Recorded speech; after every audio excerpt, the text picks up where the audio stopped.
So everybody, welcome back to I Came with Fire podcast. Tonight we have our guest Trent Seegmiller. He is an Air Force Special Recon operator. I will let him tell you guys about himself. But first, we're going to start this with our shameless plugs. As always, I Came with Fire is sponsored by Red Clover Coffee, veteran-owned, active duty military-owned coffee company. Pretty awesome. If you want 10% off your purchase, you can use code Came with Fire at checkout. We highly recommend pretty much everything they make. If you like flavored coffee, they have that. If you like coffee that is like small batch roast, African roast, are really, really good. Highly recommend. We're also sponsored by Sheep's Clothing LLC. Sheep's Clothing, or if you find them on Instagram as Redefine Violence, is a company looking to support people who are survivors of violent circumstance. So whether you are a military member, law enforcement officer, EMT, firefighter, or just somebody who happened to went through something where your life was in danger, they are for you. So they are seeking to support people in the martial arts and violent arts disciplines. If you want 10% off your order with them, you can head on over there and use FIRE10 at checkout for 10% off. So support them and support us at the same time. So Trent, how are you? Good. Does Sheep's Clothing do all married people? Because I feel like that qualifies. Oh yeah, it's true.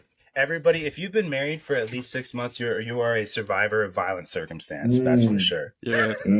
I'm gonna have to let them know that is exactly the people they need to be marketing to for sure, because they're gonna expand their customer base quite a bit if they do that. It's huge. It is. Huge. Zach, yeah, Zach, I know, man. You've got that Bushido, going on at home, so you got some pretty violent circumstances, don't you? I do. Yeah. If I mess up a meal, I have to commit seppuku and it's over. So. Oh, glad you haven't. What's that clicking noise? Not sure. But we will move on. Trent looks like he can hear it too. Yeah. It's exciting. Maybe it was a sheath to a samurai katana. I hope that's not true. He's just clicking in the background. I assume he's just ready with it. Well, the first episode that's never going to get released because someone's going to get violently murdered. Exactly. Live. Yeah. Or maybe we'll just put it on Live Leak and we'll get a bunch of views that way. So there you go. There's always an audience. That's right. But like I said, I'm going to ask you a question that I know that you've probably never ever heard before, and everybody already knows pretty much who you are. If you've listened to us, you probably checked out OnesReady.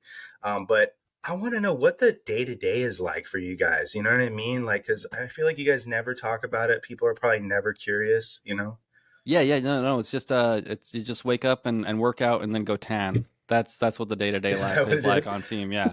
Yeah. It's very predictable, and it's why people join for our jobs is so that they know exactly what's going to happen every day, and predictability, stability. That's what it is. So those are the big selling points in Air Force Special Warfare. Yeah. What's funny is when I was a recruiter, because I'm not anymore. I'm not a recruiter as of the first, thank God. But when I was a recruiter, I would be like at the local gyms and stuff, and there'd be like a dude just yoked working out. And I'd walk up to him. My selling piece for like special operations was, "Hey man, you want to get paid to work out?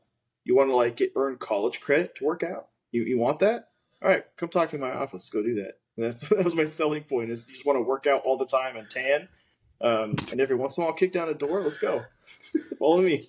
Yeah, I mean, I can't lie to you. I've never seen like a pasty operator. I mean, maybe they are out there, but like Trent's pretty tan. Aaron looks pretty tan.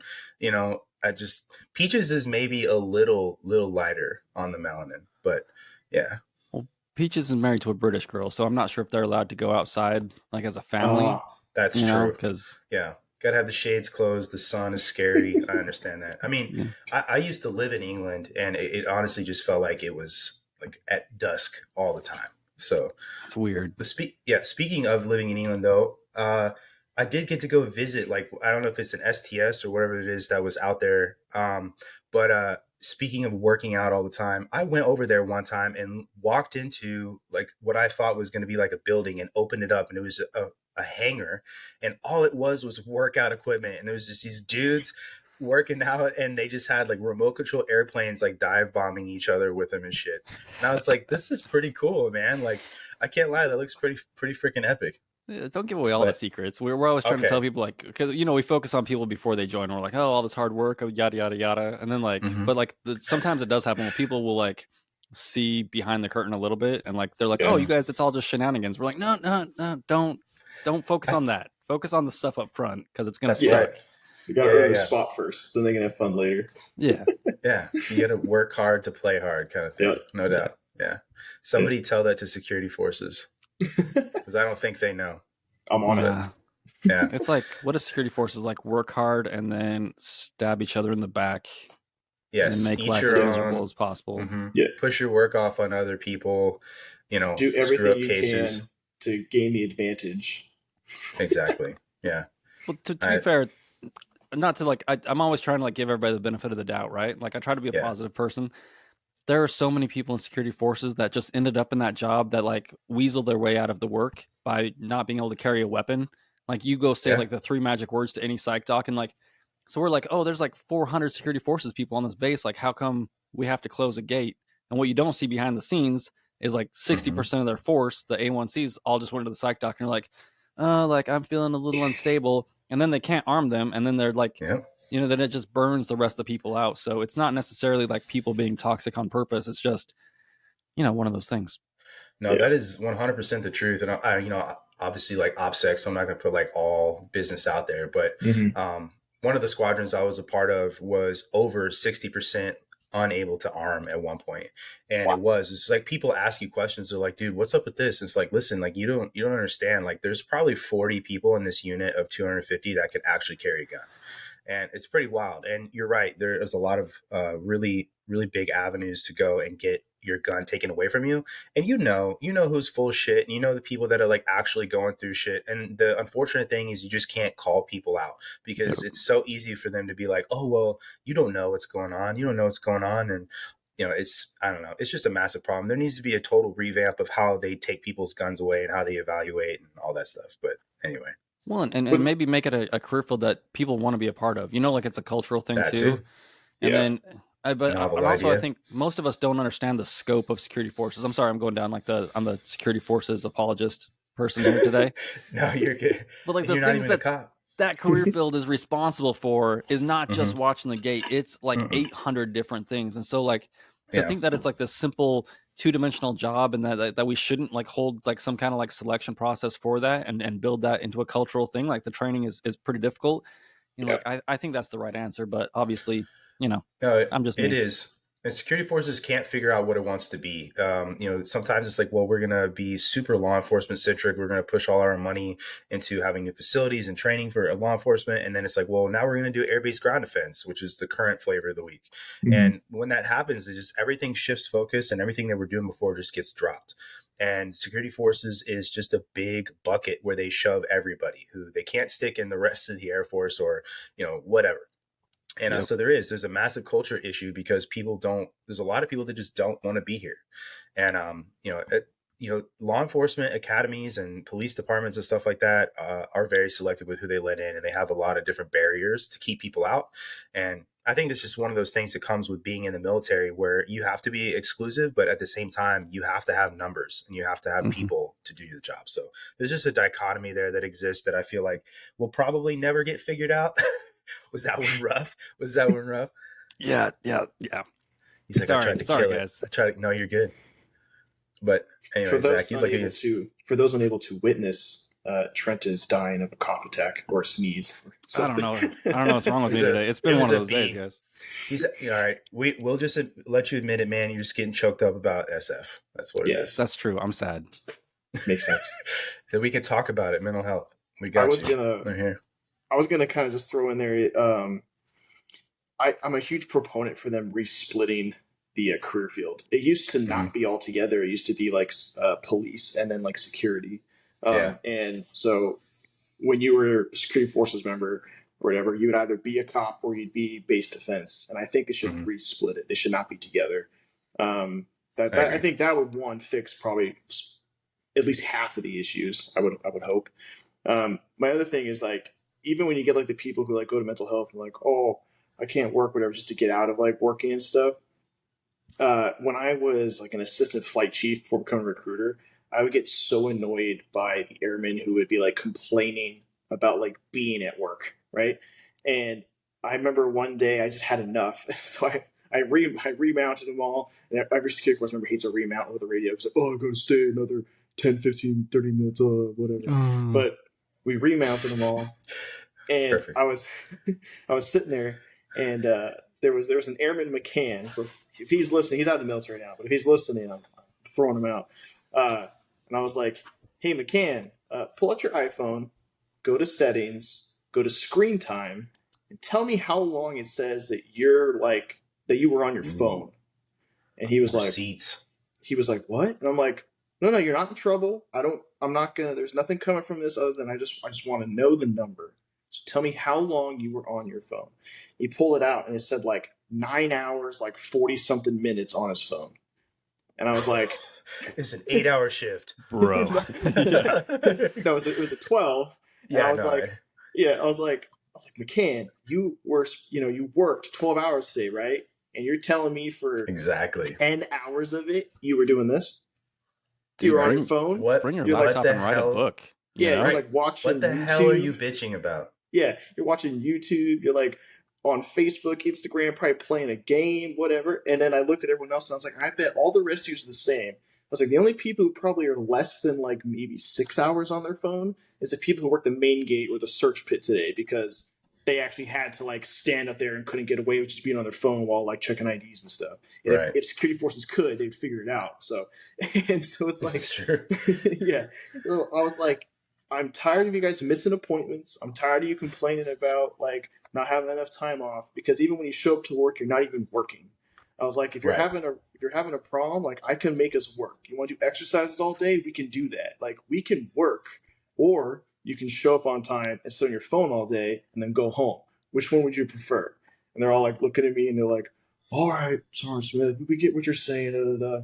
And that lasted a month. I got a month of really good camaraderie, no complaining, no bitching, no missed appointments, and then it just happened again. Count yourself lucky. Yeah. The security forces always reminded me of that Bill Gates quote where he's like, if I have a problem, I'm going to find the laziest person to figure it out, because they're going to find the easiest solution. And that's it. That's security forces in a nutshell. What's insane about security forces too, though, is the Department of Defense, in 2000. Look at you started. Yeah, I'm going off on it now. This is the security forces episode now. When Defender Nation, badge the beret, defenders lead the way, tip of the spoon. No, so the that's what? I should be doing something with my. Yeah, right. I know. Stay at attention. Just go to attention.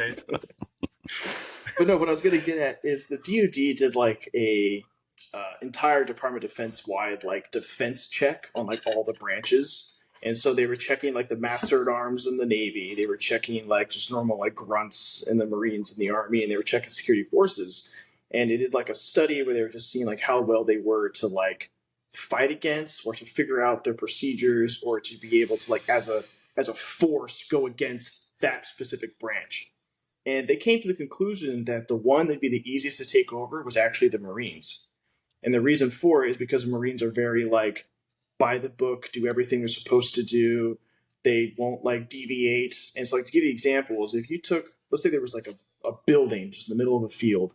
If you told a Marine, hey, guard this building and don't move, protect it, whatever, that Marine's more than likely the whole shift going to stand either attention or parade rest, looking a little bit, probably do his normal patrols as he's supposed to, and nothing else. Soldiers probably about to do the same, and Navy would be a little more lenient with it.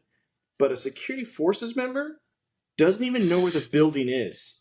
And if he did know where the building is, he's not there because he knows his leadership's going to be there. So he's off somewhere else, pissing behind a bush on his phone, somehow in the fire department playing Xbox. I don't know, taking a nap in a hangar 3 miles away, whatever. But you can't fight against them because you don't know where they are. You don't know when they're showing up.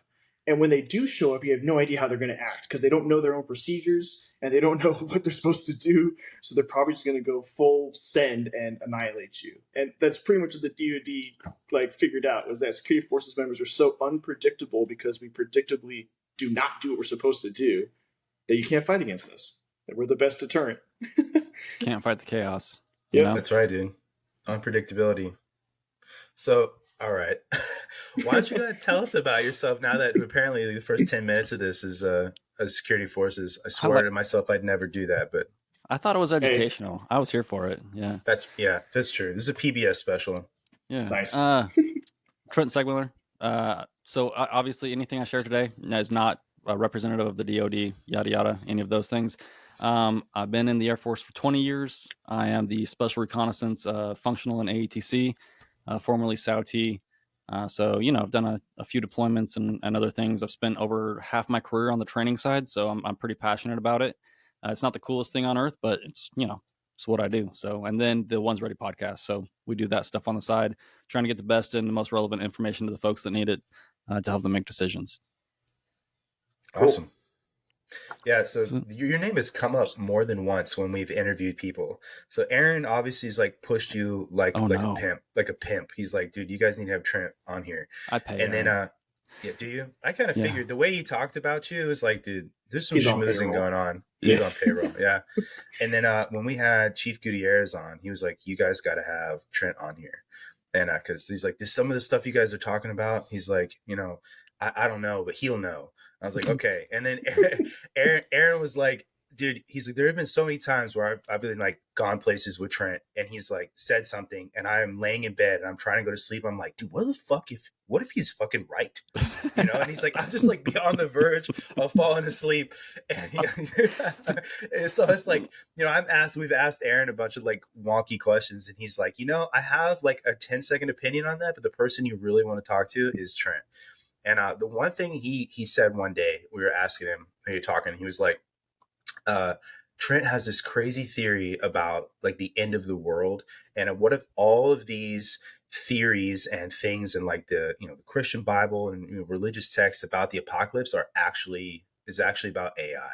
And when he said that, I was like, man, I really want to hear you kind of explain that because it makes sense to me superficially, but obviously like I'm not in your brain. So, well, so if this is a simulation, right? So like if you start with like the Judeo-Christian thing where like we existed before we came here or we were programmed into this to get tested, like what was the reason for the testing? So like if it's a simulation, the idea is the AI is searching for additional experience, right? Which is the reason why like there are like blocks in our brain historically and all these other things is because like that's not what the program is searching for now. It's searching for new and creative ways to do things, right? So like we don't know how the pyramids were built, right? Could be because whatever and technology isn't linear. So like whatever technology they were using or aliens or whatever happened, that is being blocked through the simulation because we came up with this new thing. Like we went back to the Stone Age and like whatever happened, they see us like progressing down this new technological route. And like, they're like, I want to see what this is about. Like this is new experience for the AI. And the only way that the AI can grow is through new and unique experience. Right. And so it's letting us go through this. And when we're assuming like that the AI is the same or that it's not trying to grow, or the program or God or whatever. Right. So all this stuff is happening so that eventually we create a new version of AI that it can upload into the old program and create a new experience for the next iteration.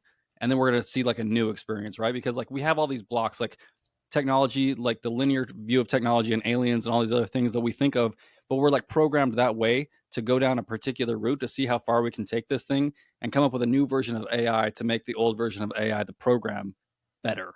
And that's where the apocalypse comes. Like we take it to its logical end, the world ends, but like all that information, all that experience, and all that other stuff is uploaded because all the program really values is new experience. Like if you look at AI now, right? Like it's only as good as what's on the internet, which is our personal experience. It's only what we upload.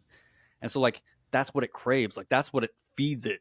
So like maybe this is like the 18th iteration of humans just giving this AI or programmer or God or collective, whatever we are, additional experience is because that's what it craves and that's what feeds it.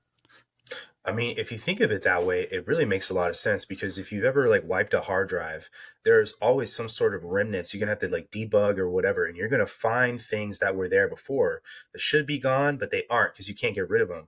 And that actually kind of makes a lot of sense too when you think about like the whole alpha and omega aspect of like the Judeo-Christian experience. If you're just one giant program and you're always reinventing yourself, and the new version, like this, the new iOS update is coming out, when Biden's presidency is over or something, you know what I mean?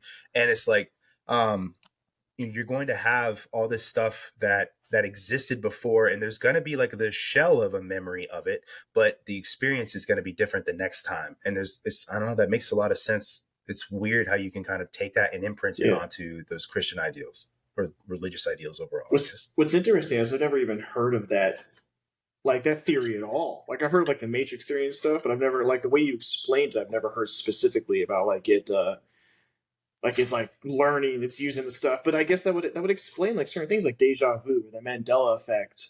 Like obviously, or like, the deja vu thing, that happens to me all the time, I feel like. And I'll be like, whoa, I've been here. Like what the heck? Maybe that was just like the 14th time the one before it got reset, he saw that same thing, or the same street. I don't know. Well, and what is your soul if it's not like the core of your program, or like the not hardware, but like the core code, you know what I mean? Yeah. And like you just erase the stuff on top and recycle that core code because it's like whatever valuable or takes up space or whatever it is, and then it recycles again. And so I don't know. That's just one of my sitting in a hotel room, laying down next to Aaron, and he asked something, and I'm like, so here's what I think. I don't know. And sleep. Yeah. So am I real? Yeah. What's funny is Trent, like they're in the same hotel room, right? And Trent's like, all right, well, good night. Just immediately out. And then Aaron's like, staring at the ceiling. Yeah. It's usually the opposite. Like, Aaron's like, dude, stop talking. Because like once it gets going, like I'm like, dude, but what if this too? And he's just like, shut up. I could see that. I guess I'd be kind of, a follow-up question for that would be, if we're having this conversation about it, and we're like now, like technically all the three of us are now aware that it could be a possibility, there could be more that are aware. Are we like close to the final iteration because we are aware of it potentially being a thing? Like, wouldn't the God or the one who programmed it, wouldn't want us to ever be aware? Like, wouldn't it be in our programming to never even think of it? Does that make sense? I would say, yeah. I feel like if the fact that, think of everything that's kind of gone on right now, artificial intelligence, quantum computing, all of that, like they're able to figure out, how things can exist in one space and another with quantum computing, right?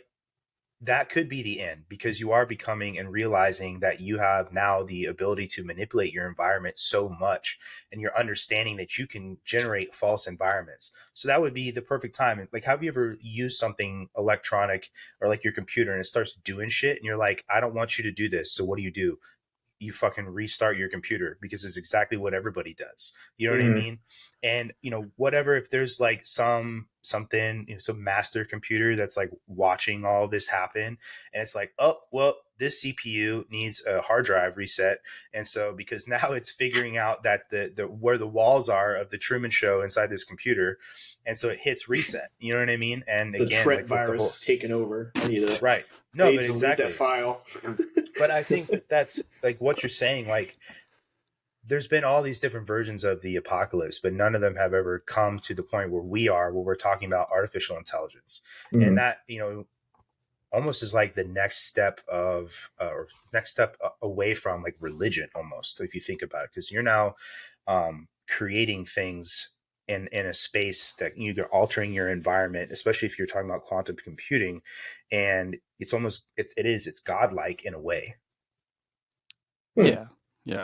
Well, and I don't know, that it's just weird because there's also like truths to this world, right? Like,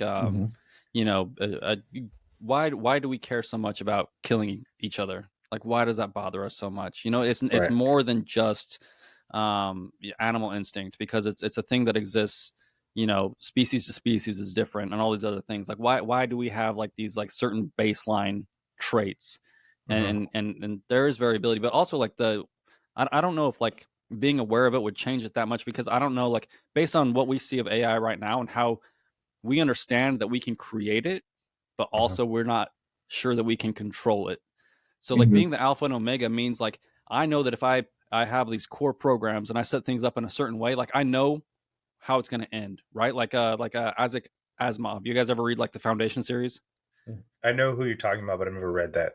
So like it's the theory that you can do little things along the way in history to get to the end point, because humans always end up at certain end points, right? Like, and we go through these cycles, like hard men create, or hard times create hard men, when, hard men create good times, and all these other things. Like, these are just cycles. So it can know, like, based on the programming, where we're all going to end up. And like, so like you look at like prophecies, like, how it's going to end up. It's like having kids, right? Like, it's like, hey, if you go down this path, I know where you're going to end up. And your kids can't, they just can't see it. So it doesn't mean that every single detail and you're controlling everything along the way. But based on the core program, that eventually we're going to create AI and nuke each other into non-existence or whatever else is going to happen, because that's in our nature. That's in our programming. So, whether you call it nature, programming, the natural man, whatever it is, that's the way it goes. And maybe those other good things that are programmed into us, like the karma, the wanting to be good to each other, us feeling good by saving lives and all those other things, is the fail-safe to keep the program going long enough to produce something worthwhile for the AI. Right. It's the most recent patch, because the last iterations kept killing each other before we got this far. Right. They need more morality. All right. Yeah. Institute Jesus Christ. All right. Yeah. I mean, that wasn't there like a Jesus Christ type character in the Matrix, or was that Neo or whatever, that shows he's people the one, like he is the Jesus. Yeah, he's Neo. Yeah. The one. Maybe civilization as a whole was heading in the wrong direction, and so like send in the Jesus to like the Jesus patch. Yeah, like we didn't get anything good out of this run. Is there? Yeah, like throw in the patch and prolong this thing so that we can actually get some good and new experience out of this that's valuable for the AI collective, God, whatever. Yeah. Well, I mean, like, if you think of it that way, you consider there, before Jesus, there were other people who talked about God, like Abraham, right? And then Muslims believe that Muhammad was, the next thing that God was trying to say, hey, all these Christians are thinking about this the wrong way. Here's the actual truth. I don't know. That's kind of repeatable, is all I'm trying to say. Is you can kind of see how that's happened other times. But again, like, these are just like the big three you're talking about, like Christianity, Judaism, and Islam. But the others have some similar themes that you could kind of stick there and say, well, you can almost have digital or technological attributes when you talk about the reincarnation aspects of other religions, because that could be the same thing. Like, you're not actually dying, you're just going to another part of life and becoming something different or whatever. But you go into the pregame lobby for the next match. Yeah. So I'll just say this too. Like, I don't actually think all of this is a simulation. I think that, that as far as life goes, I find that theory really interesting. But the reason why I don't think that it's all a simulation is I feel like if it's all a simulation, and maybe this is just me and like my brain not wanting to think this way, but if that's true, then there's just a box that we're all in, no matter what you do. And I feel like there's something outside of that isn't just a box we exist in as a program, I guess. I mean, if we're all AIs, then it's not really a box. If we're all out here just trying to grasp at different experiences and all that other stuff. And to be honest, I don't really care if it's a simulation or not, really. Yeah. Like, well, it doesn't matter. It's not like we have a choice. Yeah. I'm searching for that long game dopamine hit, like the good life and all that other stuff, and do as much good as possible, because like we're programmed or whatever, we're born, and or whatever belief system you believe in, like doing good makes you feel good. So, and who cares? Like, might as well hedge your bets and pray every once in a while and see what happens. But even if it was right, like, you're still not going to be like you're saying, Gresham, like, you don't want to just be in this box. But if we were all in this box, like, our creator would still be outside the box. But then you could get into like I don't know, like that could go on forever. We could be AI. It's kind of like the Rick and Morty episode where it's like the civilization in a civilization in a civilization and it just keeps expanding or whatever. Do you know what I'm talking about, Gresham? Do you watch Rick and Morty? Nope. No? Oh, okay, dude. So not even the Pickle Rick episode? Like, I know it. I've watched episodes, but I mean, this might be, sacrilegious, but I just don't find Rick and Morty funny. Okay. That's fine. I know. So I'm terrible. I'm a terrible person. You're the person programmed, the one person programmed to think that it's not funny. Okay. It's true. That's me. So Somebody turn me off. The reference is that Rick's car battery is to be powered. It needed like a civilization inside to power it. And so like there's a civilization inside, like an entire universe inside Rick's car battery. And he goes into it to try to fix his battery because it's not working. But then that civilization also created like a battery that's a civilization. So like it just keeps going down, down, down. You eventually get to like the last one, and they learned that they were in a simulation, so they stopped giving their power to like the outer box and then to the outer box, and then that caused it to go to the outer box. So Rick's car doesn't start because all the way down the chain, they figured out they're in a simulation and they stopped feeding into it, pretty much. Well, that's the concept. Yeah. So I use the analogy box because to go back, what you said earlier, Trent, was that the artificial intelligence that we're creating, it only knows what we know because of what we've put on the internet, right? So if we are AI and then something bigger than us, we only know what we know because of whatever it is knows what it knows, right? And potentially, if that's true, there's some, like this is that third party analogy where like the ants live their life and they're going in and out of the anthill, they're finding food, they're bringing stuff back, they're building the anthill, right? We could stand there and watch them the whole time and they will have nothing to do with us. They won't stop what they're doing, none of that, right? So we may not know we're being observed by something else, but what we know as this AI created by this thing is only what that thing knows or wants us to know. And so what I get out with the box thing is the AI that we've created is kind of in a box. It's in the box of the internet because it only exists, and it's understanding and developing its own like thoughts and ideas of what something is based on the information it's fed. But all I'm getting at is I think I would rather, I guess it is kind of a preference. I would rather think that there's something more than just, the shit I'm being fed, like Order of the Mushroom style. Like they just keep me in the dark and feed me shit kind of thing, like feds. Exactly, the feds, yeah. But if we loaded up a ship, like Elon Musk, like downloaded a bunch of AI into robots and loaded them onto a spaceship and sent them to Mars, and they have no way to communicate with us until we go out there and see what they're doing. Like they're not in a box; they were created by us. That's true. And you send them out there, and then you check up in like 10,000 years and see where they're at. Like they kind of have free will or whatever it is and all these other things. And we could program whatever we want into them, and we know what works, like which values keep societies going forever. They have no idea that they were created by something else necessarily. They might have, but they're like, where did we come from? We're on this weird planet. Like, why do I feel like I want to do these things? Like, why do humans want to create stuff? Like, why do we want to do all these other things? Why do we have inspiration? Why do we have why do we tend to gravitate towards certain things that make our society one way or another, or we build or whatever it is that we're doing? And so like if you go back there later and you plug into their intranet, that is like whatever's their spaceship is, like the amount of like weird experiences that you could probably figure out from them, because they're in a place that we've never been, and like the way that they figured stuff out and how they utilize their environment, all these other things, like it would be wild. That's actually a really cool thought. You should write a book about that. Yeah, no, it's true. I mean, you think about it, like if that happened, they're going to get there with whatever knowledge that they have. And then obviously the environment is going to dictate the new things that they learn, so I guess if you thought of us that way, initially, just what they know is what they know because they were given it, but they're going to develop their own thoughts and ideas on the red planet and whatever they got to do to make it survive. So, yeah, I don't know, man. We're trying to solve the biggest question ever.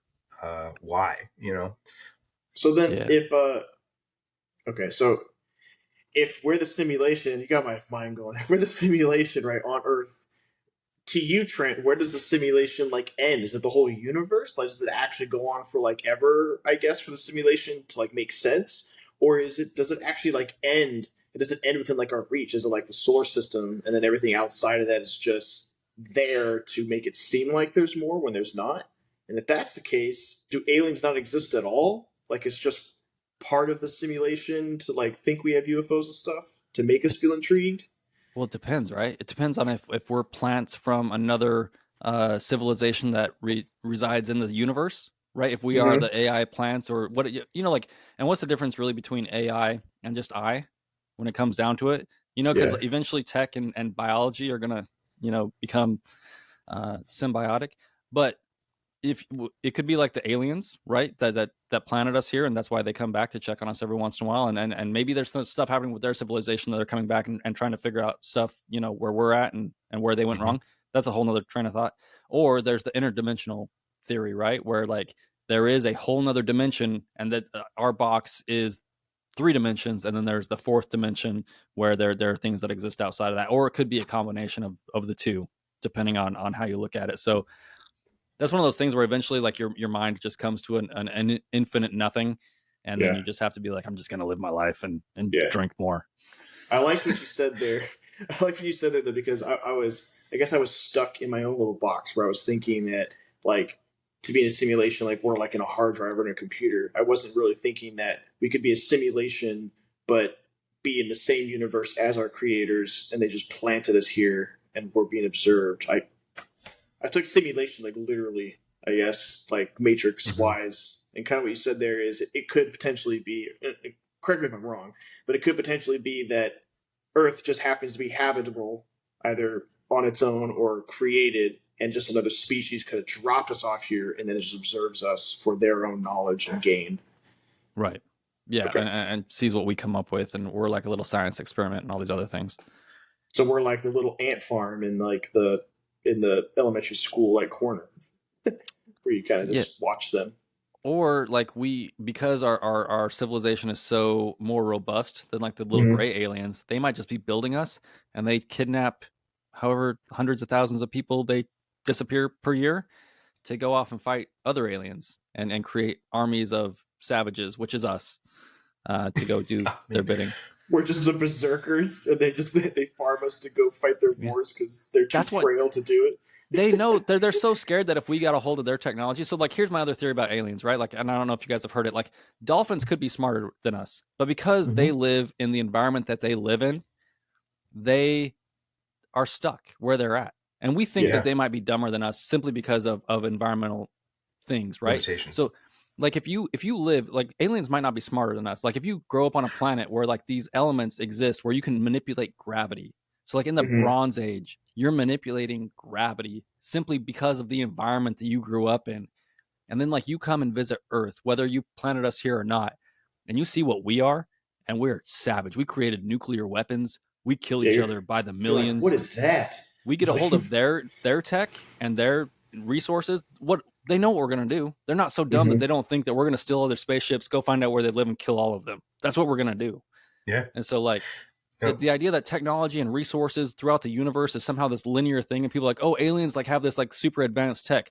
I'm like, is it advanced tech, or is it a product of their environment?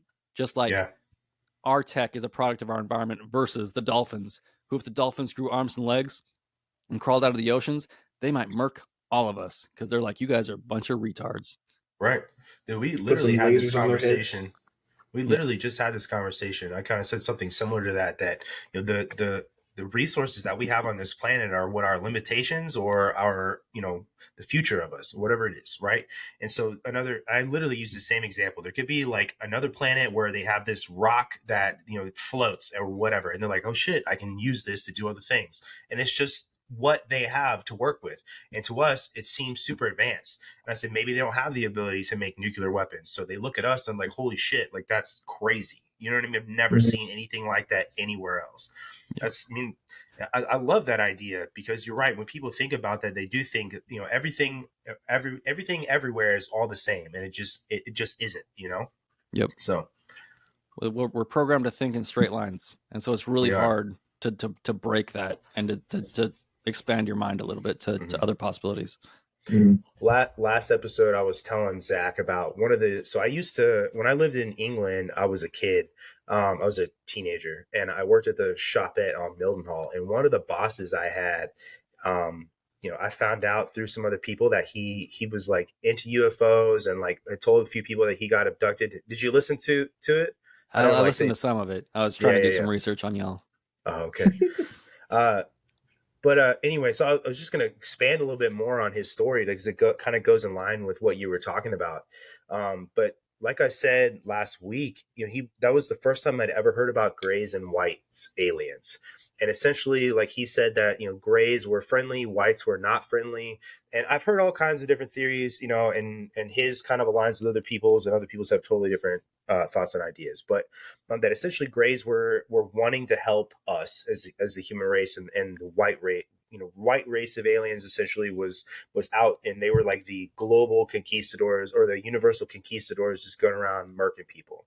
And yeah, no, but that essentially what he'd been told over and over and over again were that the gray aliens kind of helped start us and gave us the sentience that we have, so that eventually we would be strong enough to like join this global alliance, essentially, where we could go and combat these the white aliens, essentially, to fight them off and help other people. And that they're kind of like nursing us along and giving us helpful hints and all this stuff, and that they've been here before. And the more we advance in our technology, the more dangerous we become. So they're more standoffish, but they're still here. They just know that they don't have the capability to be as immersed as they used to be, which is kind of wild. And I'm like 19, sitting here listening to this like mid-50s dude in a suit tell me all this shit like at work, and I'm like, half of me is like, this is crazy, and half of me is just glad I'm not out there, ringing up Mountain Dews. You know what I mean? Yeah. And, but no, I've heard so many other people say that though about that I could see it being a possibility that we are, like a lab experiment almost. Well, and to think that we think that the grays are the good guys and the whites are the bad guys in the mm-hmm. greater picture of the universe. Maybe the whites are right and we are terrible. Maybe. Yeah, they're just out there cleansing. Yeah. Maybe if we survive, it means the end of the life of it throughout the entire universe. And the whites are like, right. Bro, we can't let these savages get a hold of this stuff. And the grays are like, we're like, Los Angeles Democrats, and we're just going to like let it go and see what happens. We're going to help them out and give them all of our tech and all this restrictions. Other stuff. Yeah. No. The whites are like, dude, no. Right. They're just the hippies of the universe. Yeah. Like, it's just love. Just let them blow shit up. It's cool. The whites are like, why can't you see what's going to happen? Why can't you see it? Why can't... I like that they had a slightly Asian accent when you said that. That was perfect. So it was there, like a hint of it was there. I like that. Yeah. I just imagine like the grays and the whites like having like a political debate like on galactic news, and they're like, no, we gotta stop these humans. They're insane. They're gonna ruin us all. And the other one's like, no, we gotta let them be. Every species can do what they want. Who cares they got nukes so we don't know what that is? Like yeah. Well, dude, talking like about like aliens and like the simulation and shit. Have you seen that video that's going around about that lady on the airplane, and she's like getting kind of belligerent and yelling at the flight attendants, and then she points, she's like, that dude isn't real. And then everybody like turns around and looks. No one has seen what the fuck this guy looks like, and I haven't seen her come out and say anything. But of course, there's all these people like, it was a reptilian. I know it was. The guy's uncle told me. Like, and they're on TikTok and Instagram and shit. But I was just wondering if you'd seen that, because I don't know. She's probably just drunk or something. But who knows? I got a first question: Is there a more medicated section of society than upper middle class women in our country? Dude, yeah. No, I don't think so. Like, to be honest with you, the dude was probably from like Moldova or something, and she was just right. Like, it's not real. I don't recognize this accent. Yeah. No, I will say this: having spoken to an innumerable amount of people who are intoxicated or are on drugs, there are a few aspects of when she's talking, listening to her, where she sounds intoxicated, whether she's medicated or she's actually drunk. Just kind of the way she's speaking to me sounds like she may be under the influence, but that's just my opinion. Well, she jumps around like from like a religious thing. I think she said something about religion, and then she starts throwing F-bombs, and then she keeps screaming that he's not real. And so like it makes me wonder. But like maybe he wasn't real, or maybe she got a hold of some of those gummies, like the Joey Diaz gummies, and she had a psychotic break, like or drug interactions or whatever, That's what I was kind of thinking. Maybe she did the typical go to the bar at the airport thing, popped a few pills, got a little too drunk, and then got on the airplane. I don't know, but I mean, I we've always all thought it been was there. kind We of shouldn't weird. judge her. We've all been there. Oh, dude, hell no, no judgment, man. A couple months ago, I went to Denver and I had like 4 hours to kill at the airport, and definitely had a few drinks. So I didn't yell at anybody and tell them they weren't real, but maybe I just needed another drink. She was just the one person to get like that morning patch update. So like she was seeing weird stuff, and we were all fine. Yeah. Remember that old TV show or movie where like the guy had the sunglasses where he could see all the reptilian people or whatever, and like I know what you're talking about. Yes, yeah. I saw like a clip of that on Instagram.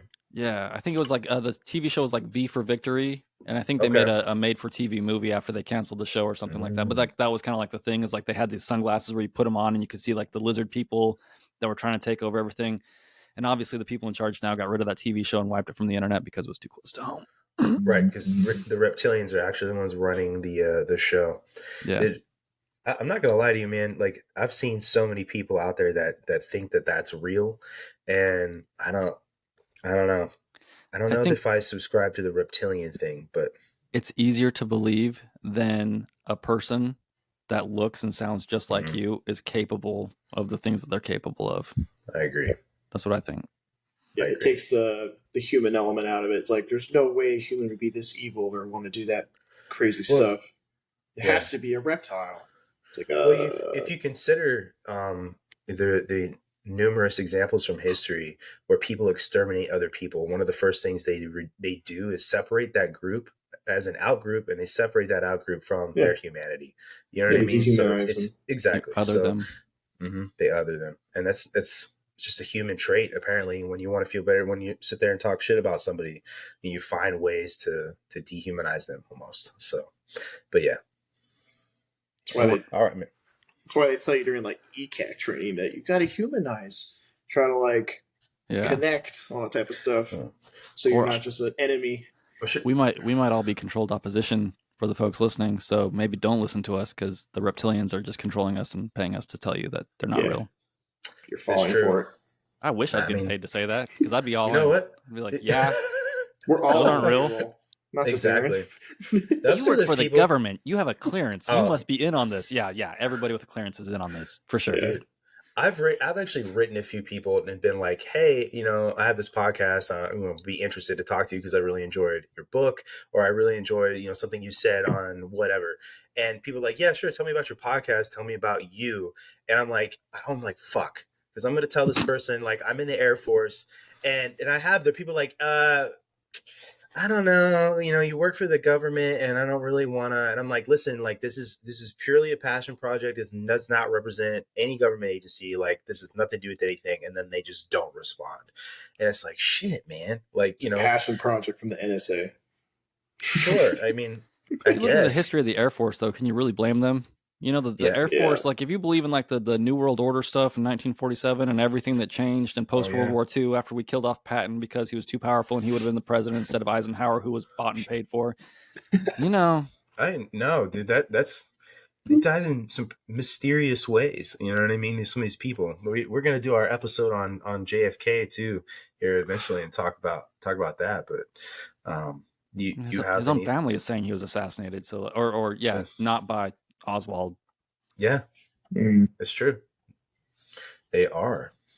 So no, I don't know, man. That's an interesting one because when you look at, I was just telling Zach, I got a couple books about that, and one of the things that I learned, and pretty much, are you crying again? You just feel so sad still. About he started thinking about the poor little defenders at the gate, and I don't blame you. I cry about them too. Texas, sometimes it gets me. Oh, you got allergies. Sometimes it's only randomly. Like I'm that guy that refuses to take drugs too. So like I'm like antihistamines are bad because the more antihistamines I take, the more it affects my body. But every once in a while, like that cedar or whatever out here. No, I hate taking allergy medicine too because it makes me dry up really, really, really fast, and I get like cotton mouth. But one of the I was reading a couple of these books for our upcoming episode about the JFK assassination, and one of the things I learned was there were two police officers that escorted his body to the morgue to be examined. And when they were done, just being there present for the autopsy, they wrote statements about what happened and just to provide it for the investigation. And they both mentioned that John F. Kennedy's head had basically been cut open already by the time it arrived for the autopsy. And because all they did was describe the state of the president's body. And eventually, when the report came out, the commission put out the report about what happened. Those two statements from those police officers were left out of the Warren Commission report.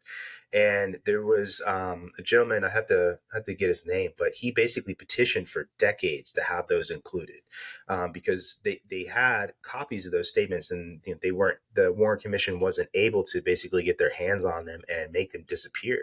But basically, he presupposes that the president's head had been cut into previously to remove a bullet that would have been fired from the front. And I mean, those two cops are just there watching what happens. They're there for whatever reason, supporting the Secret Service. And they just write, oh, yeah, his head looked cut into. You know what I mean? The whole top half of his head was gone. Why would they say that if it wasn't true? Mm-hmm. Anyway, just some pretty wild things about that. It's not like they're sitting there and like, this just happened. And they're like, we have to create a random conspiracy. Let's do this together. Like, right. Well, dude, and like just from being a cop yourself, like this wasn't, the flight chief equivalent. You know what I mean? These are the two, new guys that were like, hey, fucking get Johnson and Rogers and go send them over there. They'll fucking do it. You know what I mean? Yeah. Yeah. Everything about that was pretty weird about the assassination. Like it just goes to show you that don't threaten the Fed, or the alphabet agencies, or bad things happen to you. It doesn't matter who you are. You're the most powerful person on the planet, and it doesn't mean anything. Yeah, well, I mean, how much stuff about the Bobby Kennedy assassination is classified? Quite a bit. Almost all of it. Mm-hmm. Yeah, but like, how much stuff about the Reagan assassination attempt is classified? Is any of that? It's like none of it. Yeah, I mean, that was a failed one, and they caught the guy like immediately. Yeah. So he still put a round in him, right? He did. Yeah, it ricocheted and went out of his body. Yeah. It's like his hip, I think. But like, why do you need to classify things about an assassination of an American president, especially when you're telling everybody that this is the story, this is what happened, don't worry about the rest of this stuff, And it's weird. Like, you don't have to control everybody at the scene. You don't have to control everything. You just have to tell the same story enough times to the broader audience for it to be the truth, and then also come up with terms like conspiracy theorists and all these other things, which came from a certain agency that we're all aware of. Yeah.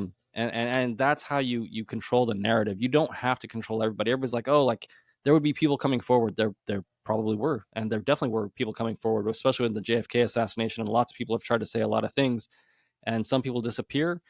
Cameras were confiscated, and there was a lot of evidence to suggest that it wasn't just this one dude that, for all, as far as we can tell, was not a crack shot, was not a sniper.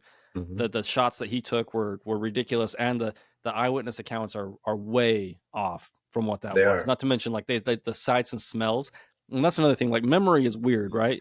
Like, you can, like, your eyes mess you up, but when people are talking about smelling something, and you guys know this, like being in some of the places that you've been, you can smell pictures. So that's like true. When you take another person under that bridge near the JFK assassination, they're like, I remember smelling gunpowder here. Right. Like, that's accurate, because I can still smell that poop pond in Kandahar. Like no problem. You know what I mean? Yeah. You see any photo of a poop pond, everybody can smell it. That's for sure. Yep.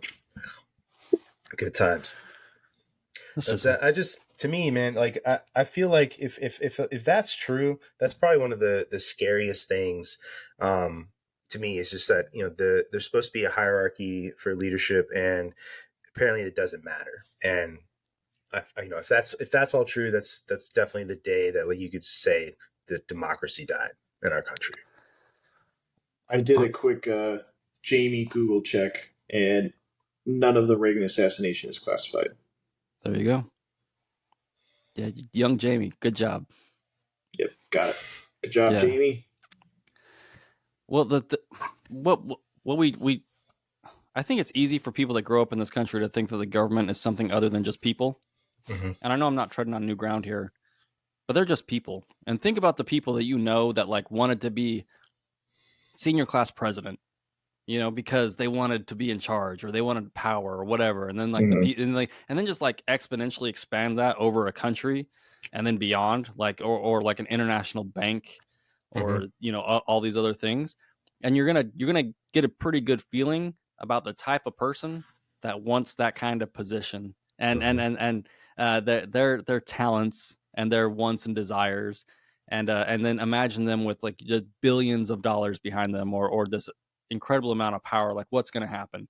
Like the simplest answer is usually the answer, but when it comes to these things, like people are like, ultimate power corrupts ultimately. Yeah, I probably, or it gets you assassinated. Yeah. No, that's something I like to point out to people pretty often is people think that the government is just this like anomalous, or analogous like thing that exists out there.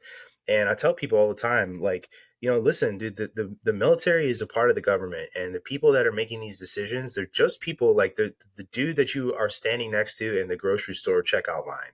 And, those are the same people that have the same level of intelligence. Some people want that level of authority and some people don't.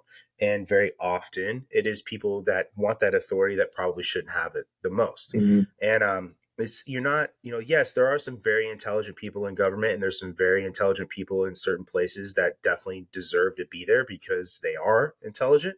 But there's a lot of people that make it to some of these places that are dumb as a fucking rock and are only there for themselves. Right.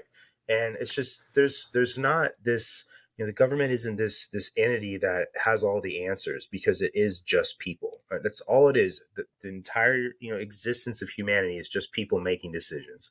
And that's something that I've never understood about why people are so willing to just give up the decision-making process for themselves, for the idea of something like that, this is safety over there because it's the government. You know what I mean? Because they are just people that you're relinquishing this to, I guess. And you have to, to have society, but at the same time, you should be questioning the decisions that get made, I guess is all I'm trying to say. Well, because they are just people. When life gets too easy, we all buy into the lie that what we crave is comfort. Like when society gets too comfortable, we're not, back to programming, we're not programmed to be comfortable. And we're programmed to fight against something. Like that's in our DNA. Like I don't think you can argue that we are programmed to fight. And so like if you're a kid and you grow up in an upper middle class family, and your parents actually had to struggle to get there, you didn't have to struggle to get there, and your parents don't make you struggle. You have struggle inside of you, and your parents are comfortable. They're happy where they're at because they worked their butts off to get there. And like you don't understand that, and you're like, I must be different than you because I still have fight in me. And like, I don't understand why my parents are just happy sitting here and like living the American dream. This must all be bullshit.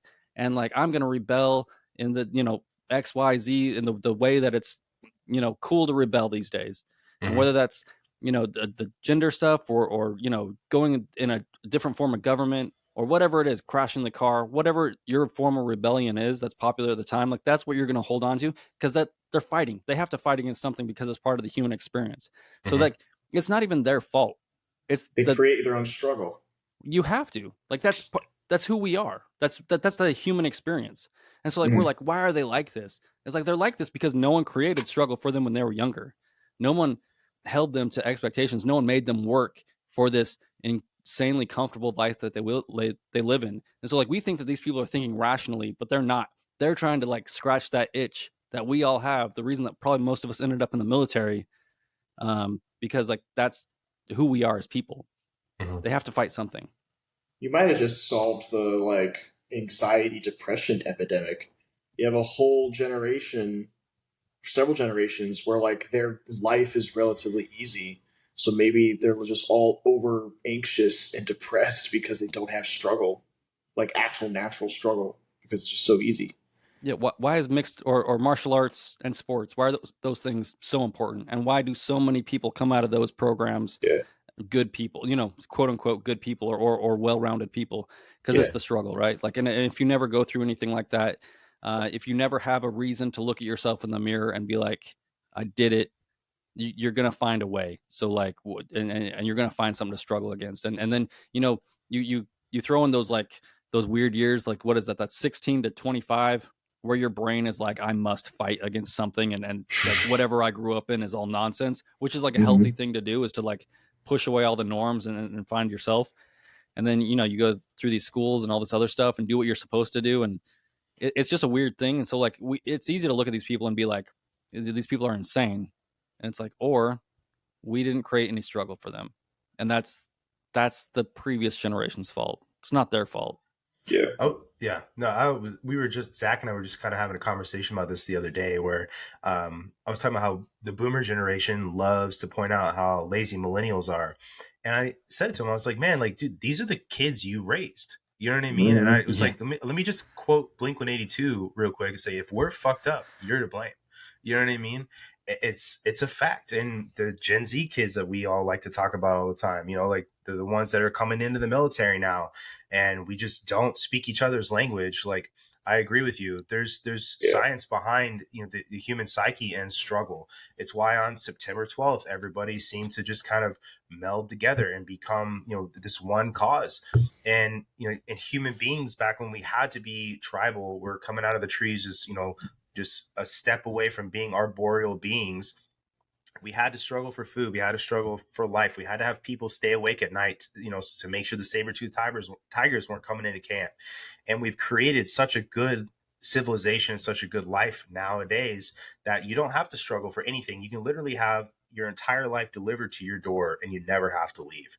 And that's just not natural human beings. And so much has changed over the past 30 years as far as technology supplementing the aspects of life that we wouldn't have had otherwise, that it almost creates like this space where your purpose for existing is almost non-existent, other than just to breed and consume. And that's not natural. So at all. It's like it made me think of the song Institutionalized by Suicide Tendencies. Do you guys know that song? Mm-hmm. Yes? No? In that song, it's like he's talking about how like his parents think he's insane and he's crazy, and he's like, "You think I'm crazy? When I went to your schools, I went to your churches, remember that song. Yeah. I went to your institutional learning facility, and you think I'm crazy?" Like all this stuff. It's like, and then they're like, "We're gonna send you to a psych ward," and he's like, "Who's we? I didn't decide any of this." But it kind of goes into the what you were saying, Gresham, about the boomers created the lazy millennials, and then they think they're like, "Oh, you're so horrible." It's like they're just doing what you bred them to do, and that you created them to do. Well, you're looking at your reflection. It might not even be their fault either. Like there are generational echoes, right? Oh, like how many of your parents still have echoes of the Great Depression and want to save everything, like hoarders and all these other things, like these, for sure.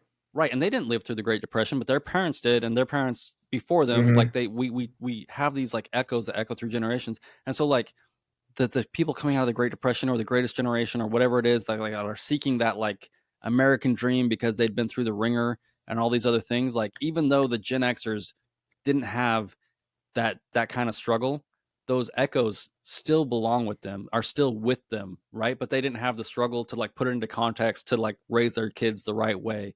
Or whatever it is.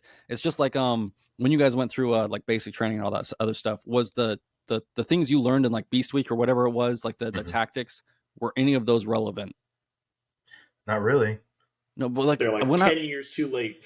Right, because everything takes time to change, because we don't change things until we hit a point of failure. You know what I mean? And so like when I went through, it was like Vietnam era tactics. Like we were patrolling like with Vietnam stuff. And I'm like, this is ridiculous. Like we're in Iraq right now fighting. Like we just invaded and you're giving me Vietnam tactics. But that like it's jungle boots for the desert. Those things, like the humans as a whole we don't turn this ship quick. And so like you have like the generational echoes and all these other things that are happening and these things that get passed down generation to generation. And so it takes a long time. We're going to have to hit a big failure point before we reset and do it all over again. I always like to say that parenting is the same concept of preparing for the next war by using the tactics you used in the last one. And it's a lot like what you're talking about. Like everything that you learned from your parents, you're just trying to instill some of those things in your kids. But because your kids are different, you're going to do things a little differently, or you didn't like certain aspects of the way you were raised. So you're going to do something different this time, and it is what it is. Like no one, I mean, there are people that are actively pieces of shit, but I've never met anyone that's actively trying to fuck up their kids. You know what I mean? And most parents you meet, they want nothing but the best. And that's where I think the disconnect is that people think the best is an environment covered in, soft material and never letting your kids fail. And that's not the best environment. But anyway, it's the protective, aspect of wanting to keep your kids safe that kind of eventually fails them in the end, I think. And there's too much of that. Is kind of what I'm saying. It's an emotional thing, right? Mm-hmm. And it's either trauma based or emotional based leadership or parenting, because we get it. We're always in the struggle in our community with. I talk to the kids that join our pipeline, and like, what are they all seeking? They're seeking the ultimate challenge, right? And then you get people from the outside that don't understand it. They're always trying to like water it down. Like, oh, but like, do they really need to go through all that to like do the job? And we're like, yeah, absolutely they do. And not only am I saying it, but if you went and talked to the students walking in the front door, like they come out of basic training. Do you know what they say the first time I drop them and smoke them and scream at them and tell them like terrible things to their faces? They're like, we made it. We're finally here. We're finally to the place that I was trying to get to. Like, thank you. I found reality. Because like kids have a real good bullshit meter, and they know when things aren't real, and they know when like you're not pushing as hard as you should. And so like there's like this correlation with parenting too, right? Like everybody wants to push back. Like all the best parts of your childhood, the first time your parents tried to make you do it, what did you say? No, I don't want to jump in that swimming pool. No, I don't want to go camping. Like I don't want to be uncomfortable. But like it's your job as a parent to get past that 20 minutes of complaining to give that kid the best, most valuable experiences of their lives. It's the same thing with these like airmen coming in the front door. If you go and talk to those airmen, they're like, oh no, I don't want to do push-ups and I don't want to get smoked and I don't want to do all these other things. And it sounds scary and I don't want to like get sleep deprived on all these other things. Get through the first 20 minutes and then get them through that process. And on coming out the other end, they're going to be like, boom, hey, that was the greatest experience of my life. I learned more about myself. I'm a more capable person. I didn't even know that I wanted all that stuff, but because the adult in the room forced me to do it, I'm a better human being because of it. So I was going to ask you about that because you said you've been on the training side of the house for like, you said 10 years, right? Yeah, a long time. A long time. Yeah. Well, no, I was just wondering because like, I'll say this for sure that a lot of the new airmen that I see in security forces, to me, I feel like there is a major disconnect between, I guess, what I think the Air Force should look like and kind of what the Air Force used to expect from me, and kind of the way the Air Force is morphing to just kind of fit them. Does that make sense? So I was just kind of wondering, like, are you guys separate from some of that in that way, as far as like, you need to kind of be gentle around these kids, or do you see a lot of that, I expect you to be nice to me kind of thing? Or do you kind of just have the guys that are like, yep, I'm like you said, like I'm here to get my fucking, my shit pushed in. I mean, we're separate a little bit, but it's always creeping in, so like we have to change the names of whatever we're doing, like it used to be, we just say we're smoking them. And then it was like another name. And now it's like operant conditioning or something. We have to change the word so it like matches to some like goal that we're trying to reach and all these other things. And so you have to be like creative, which we shouldn't have to be. And then, I mean, and there's goodness, like we learn and there's more efficient ways to train folks and to get them to a certain place. Of course. But yeah, there's always people trying to come in and change things and make it, I don't want to say easier, but like they just don't understand how the sausage is made and why it ends up the way it ends up and what these people are craving, because like they'll do exit interviews with students. And this is kind of a tangent, but I like to talk about it because you do an exit interview with the students that all quit or failed or whatever. And you're like, hey, and if you start the conversation with like, what was wrong with the program? What was wrong with the program that made you end up here? And they'll have a whole list of complaints. But the crazy thing is you walk into the next room with the people that got selected and you say the same thing. You say, what was wrong with the program, they will say the same stuff that the quitter said. Interesting. But like, if you're in that room and you're an adult and you say, no, hold up, everybody shut up. You all made it. No one said this was going to be easy, but we made you go through a process and you made it. So like, it obviously worked. You know what I mean? And then like, you have to, like, the way you frame everything is incredibly important. So if you walk in there and you're like, what was wrong with this? They're like, oh, well, even though I got selected, I felt like it was too hard and I didn't have enough time to PT. And I feel like I should have had, 8 more months in my development session before I joined because I really struggled. Like, no shit. The whole purpose of this is for you to struggle, but you made it. So like, don't you think that it all worked out? And then like, when you flip the script on them, they're like, yeah, you're right. Sergeant, you're right. It did work out. And we did make it. And it was supposed to suck. It's like, yeah. Do you feel better about yourself now because you got selected and you made it through the hardest thing you've ever done in your life? They're like, I do feel better. And I do feel like I could do anything, And that applies to almost everything. Like I said, it applies with my kids. It applies with everything. Like when I send my kids outside, or if I take them out into the woods, out to like grandma and grandpa's place, and I take them outside and it's hot for 20, 30 minutes. What do my kids do? They complain. Bitch. They're up in my face like, Dad, it's hot. I can't possibly do anything. It's so boring here. And like, I just want to play my Xbox or blah, blah, blah. And I'm like, cool. Anyway, we're going to stay outside. Yeah. Right. Like, I'm going to go chop down some trees. You guys do whatever it is, but you just can't go in the house. Yeah. And 30 minutes later, they're running around. They're climbing trees. They're doing all these things. They're creating all these amazing core memories. That's just the way it works. And so if you don't have confidence in yourself, which is a huge problem with leaders that make bad decisions, and if you're not willing to be the adult and hurt people's feelings, perceived feelings, it's just the first 20 minutes of pushback. If you're not willing to go past that and be the grown up, you're not going to get the good stuff on the other end. Yeah. My great uncle Gary would use me and my siblings as like child slave labor, pretty much. He would take us all to like our family cabin in the summer up in like North Idaho. And it was our job to like chop a whole bunch of wood, like clean up the area, get it ready for the hunting grounds. And when we first got there, he'd get us up at like 5 a.m. And he'd always say, well, we gotta finish work by 1 because 1, then it's too hot. Like he would actually like care about certain things, but like get us up real early in the morning and we're out there and sweating. And the same thing, like you just said, like the first day or so, first couple of days, like this sucks. But every summer, I was always looking forward to finishing school and going back out to the cabin with my crazy Uncle Gary, shooting guns and chopping down trees and sweating and not showering for like 4 days and just doing stuff because it sucked at first. But man, I still remember those days. And I remember those days way more than I did ever sitting in school. You still don't shower. I haven't showered since. No, man, some of my favorite memories with my dad, and he was active duty and he was gone a lot when I was growing up. But when he was stationed at Offutt, he got a newspaper route. And I used to not want to get up at 4 o'clock in the morning with him and drive into Omaha and go bag newspapers and then go around and deliver them. But I'll tell you what, man, like those are my favorite memories of him driving around in his Bronco, listening to the fucking radio, going house to house, throwing fucking Omaha Heralds at people's windows and shit, like at 4 o'clock in the morning. And it sucked. And I remember bitching about it when I was in 5th grade, but like it is like that. Some of my favorite memories with him is just doing that. And I didn't want to do it when I was, how old are you in 5th grade? 10, right? I didn't want to do it when I was 10, but I loved it. So no, I completely agree with you. Totally. And another thing happens there.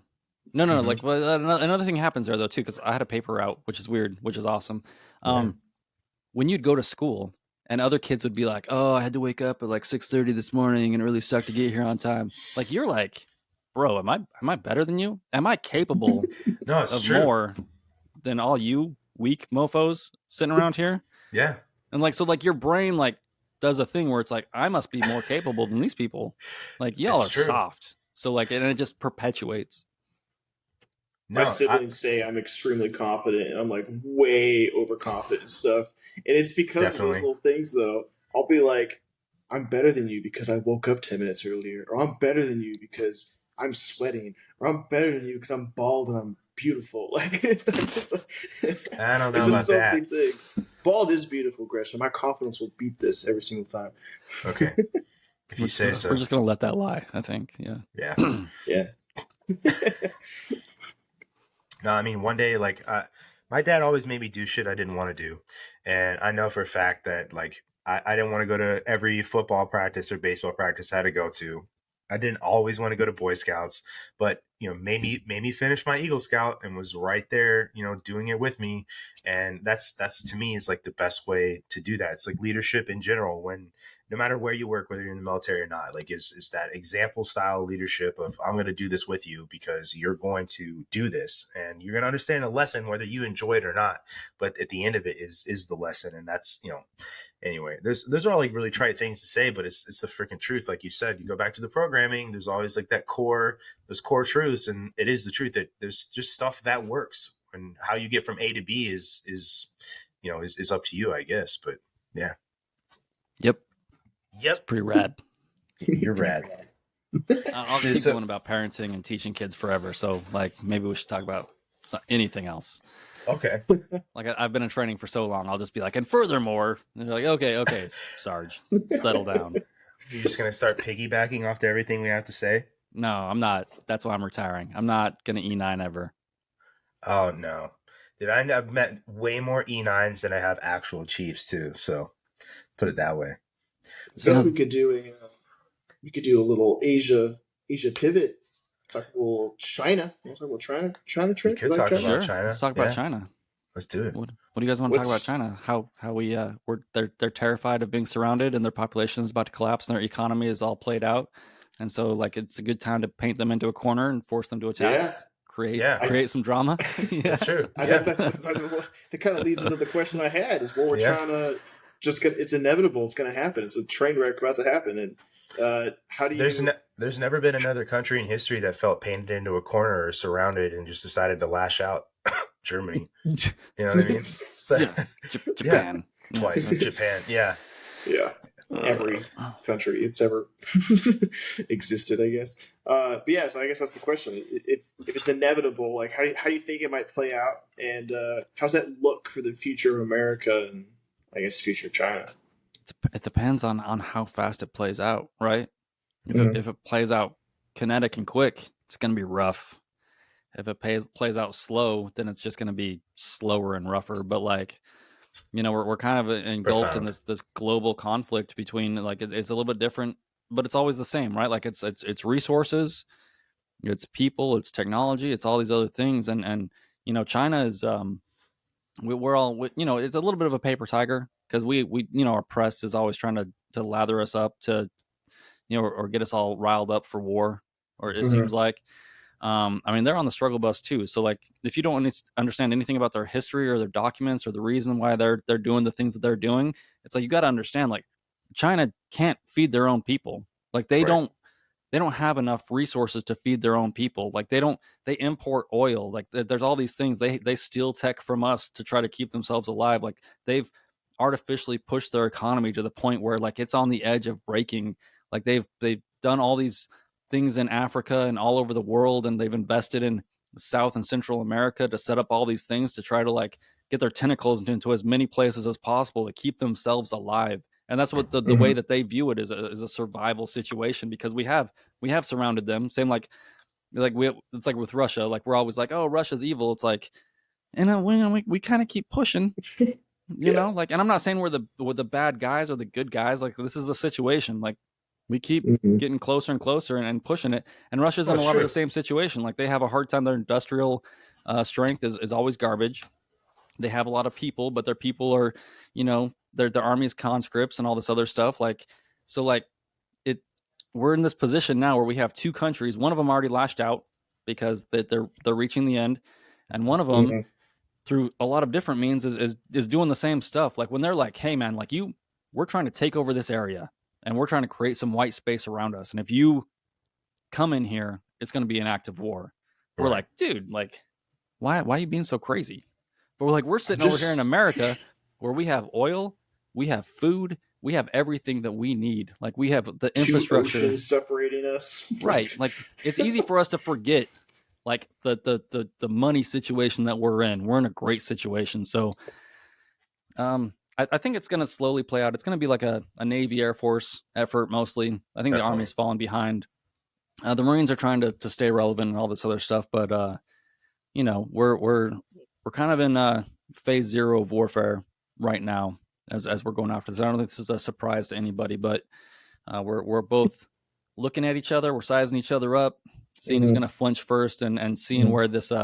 Are we going to do proxies, or are we going to do it for realsies? Yeah, I think there may be some proxy, but I feel like if something happens with them, it'll be Cold War type stuff until something legitimate between us. And it'll be some sort of accident, you know what I mean? Two jets colliding, or someone does something stupid or whatever, something like that sets it off. Or the invasion of Taiwan, you know what I mean? I mean, that could happen. But I feel like China knows that them doing that is super brash and is going to cause them more of a headache than it would any sort of victory that they think or people think they're going to get out of trying to take over Taiwan.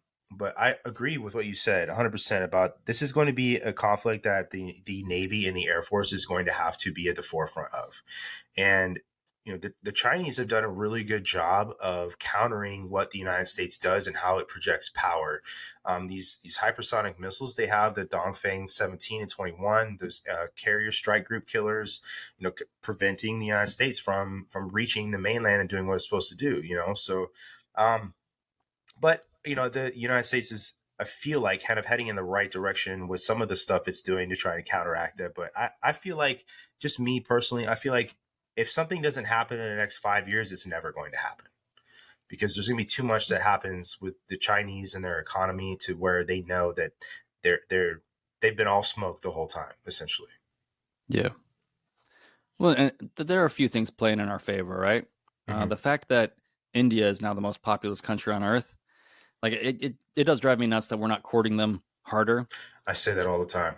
Because we try to play like we're friends with Pakistan, but like the fact that there's 2 nuclear powers there, India and Pakistan, that are huge populations that hate each other, and like no one wants to get in between those two chuckleheads because they're ready to launch nukes at each other at any moment. But that's like a good. It's weird that creates stability in the region, and like that those population centers are not up for grab for like Western or Eastern powers to manipulate more than we could through strength. Yeah.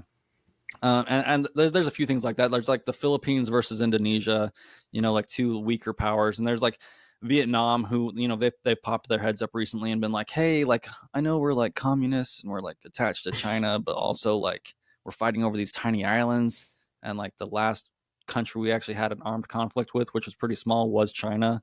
And so like, hey guys, like we're trying to, come out of this. Separate. So there's a lot of ways and a lot of different countries that we can, play with and manipulate to like keep China busy and on their toes, and a lot of different ways to if they decide to go kinetic, to like mess them up and keep them guessing about everything that's going to happen. So it's a complicated problem from where I'm sitting.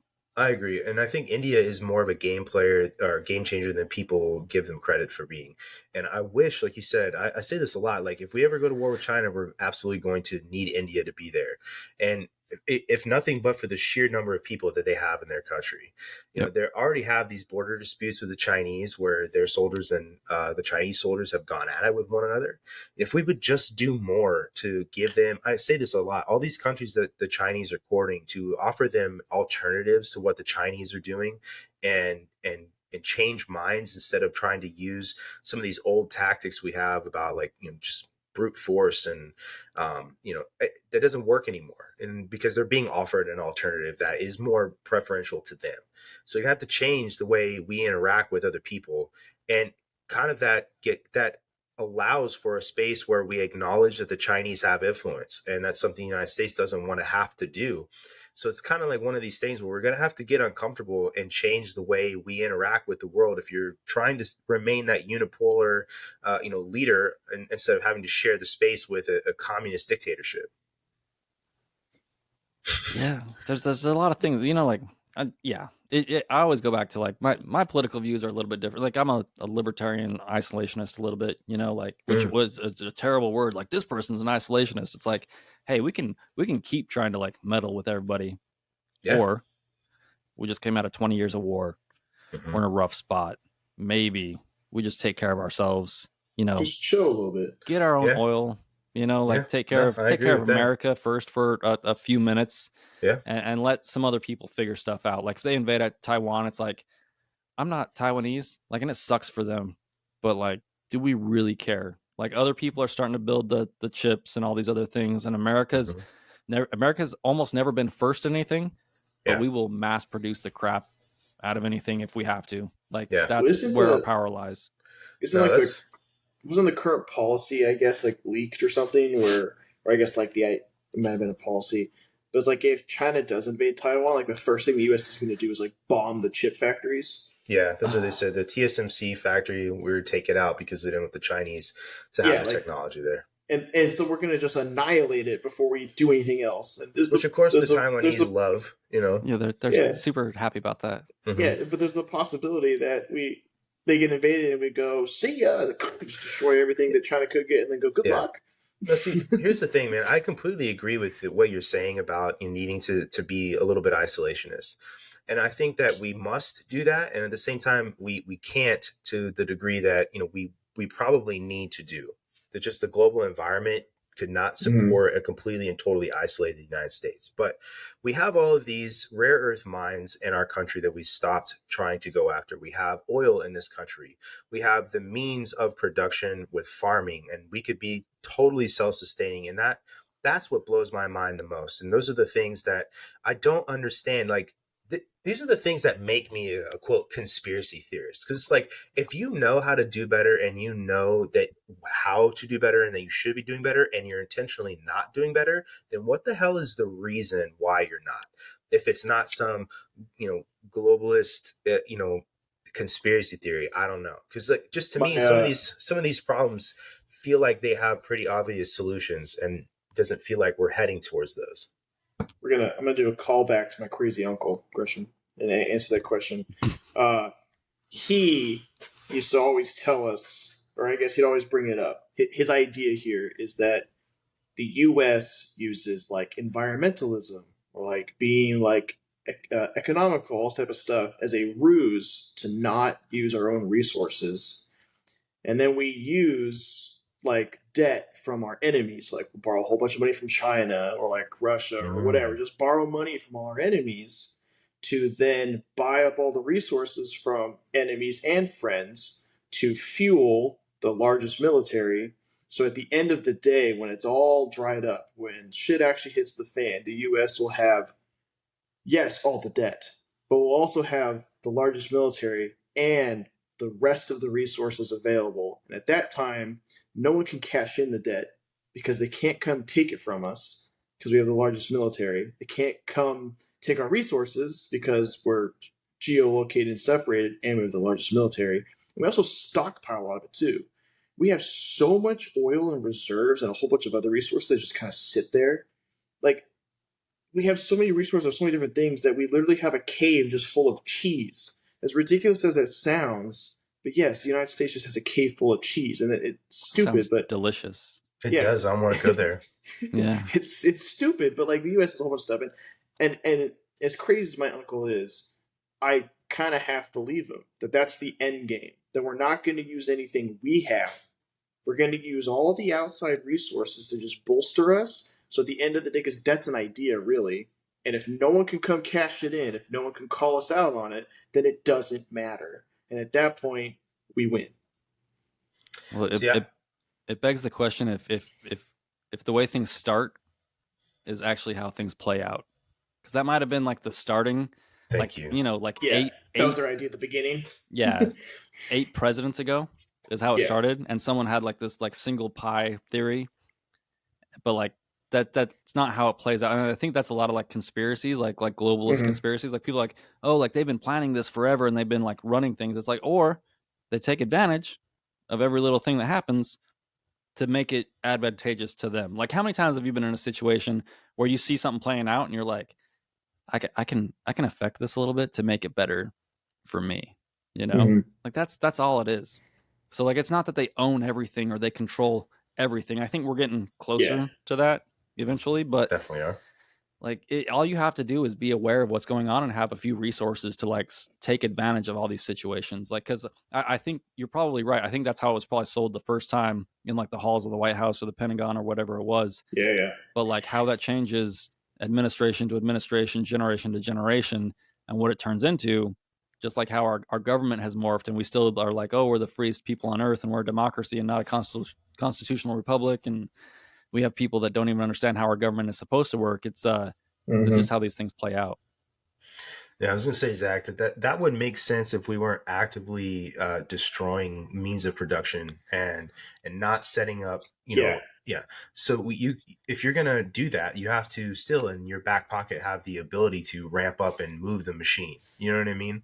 And so that doesn't really exist the way it did. I have faith that the U.S. could do that. Maybe I just am just a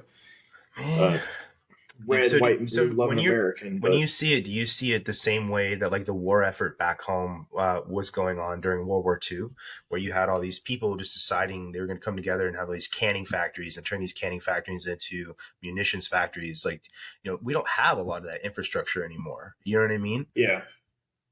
So I don't see a lot of people think that like that. To me, I feel like a lot think that that's going to be what it's like, but I don't think that that's even possible anymore.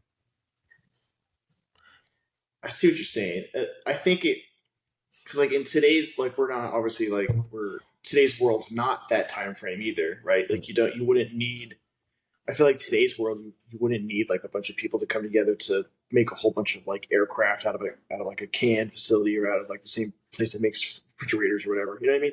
Like I don't think it would be needed today.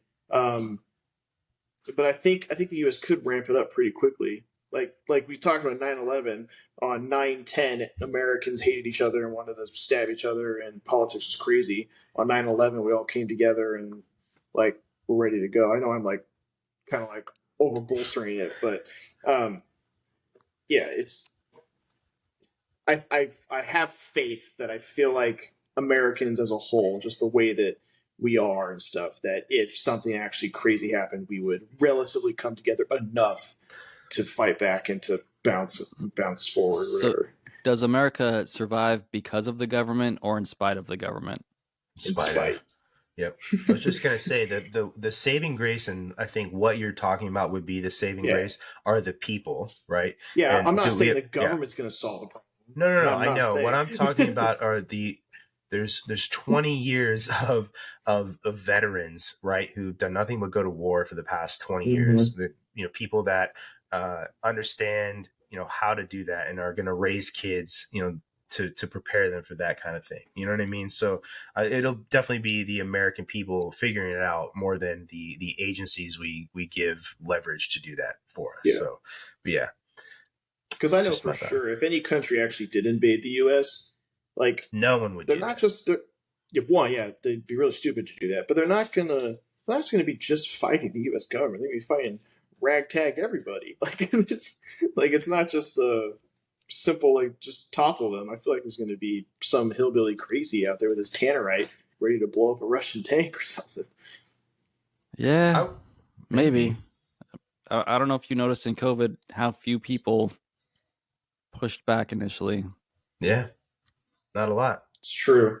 It kind of killed I used to think that way more people were like me. Yep. Yeah. And then to see how many people not only cave, but adopted what was fed to them. And I don't care what you think about it. Like the data is out. Like it was mostly nonsense, and if you're not willing to look at that data from the very beginning and take some chances, I think there's a much smaller percentage of the population that's going to have to make the difference. But I don't think that's any different than like the Revolutionary War. Like we have this idea that like all the Americans 3% or something. Yeah. Right. And I think that's always been the way. Like I was taught that in school is 3% of the population makes all the difference. Yeah. And so like we're like, oh, there's going to be a gun behind every bush or whatever blade of grass. I think it's going to feel like it to them, right? But it's not. It's going to be way like your neighbor is not going to go out there and fight. Your neighbor is way more worried about their comfort and surviving and all these other things. And most people are not very principle based from what it seems like. Yeah, that was depressing. I'm sorry. No, it's No, okay. it's I mean, fine. it's the truth though. I mean, what you're saying, What? I kind of have the same like deflation that happened to me with that as well, because that's something that we've always said is, oh well, if the government gets to be too big, everyone's gonna rise up and do something or whatever.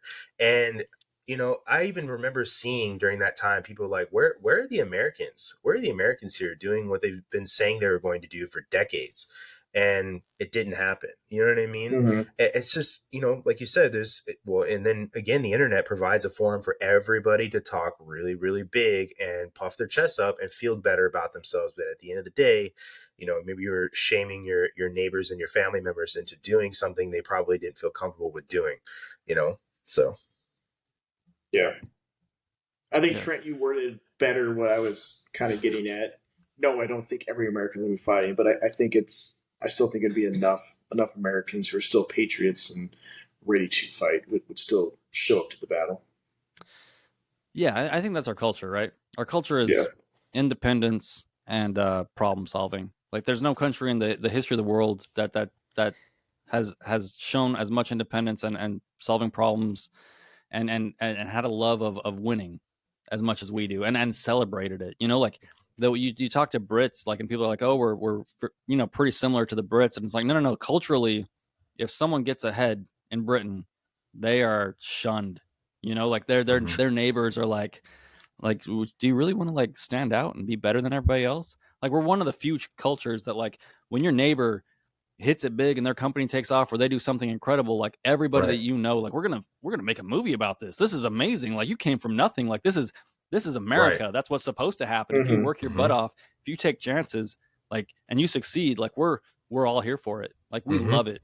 And not every culture is like that. So, like, that's just another one of those things where people are like, oh, America doesn't have a culture. It's like, no, you're absolutely wrong. Like, maybe you don't, 100%. Yeah. but maybe you're an empty vessel, but like, the rest of us have a lot of pride in the American spirit of overcoming odds and being successful and winning. Like, that's what we do. Yep. That's one of my big issues now. Like, to talk about, the way the modern media and government is they're trying to get rid of that culture of it's okay to celebrate people's achievements. We don't all have to all be the same.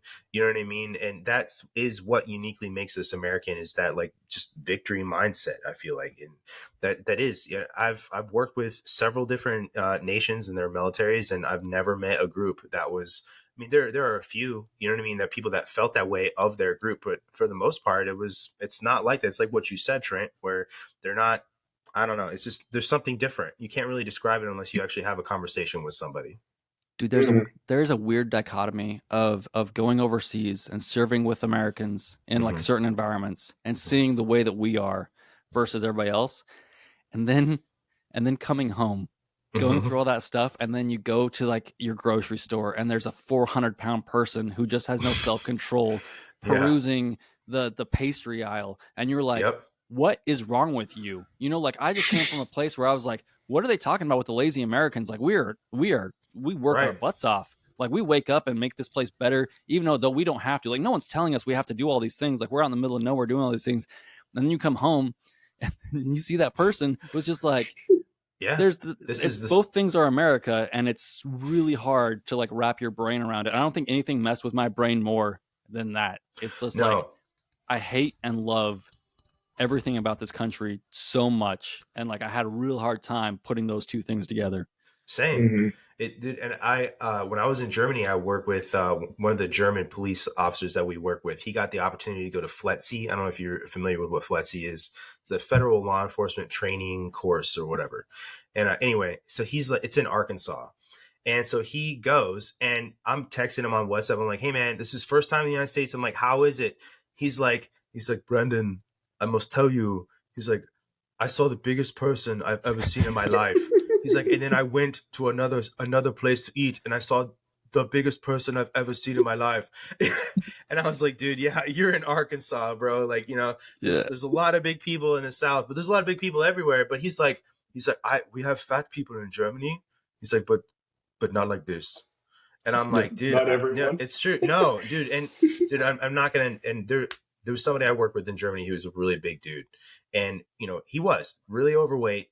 But at the same time, it's like, I have seen people 5 times this motherfucker's size in the United States.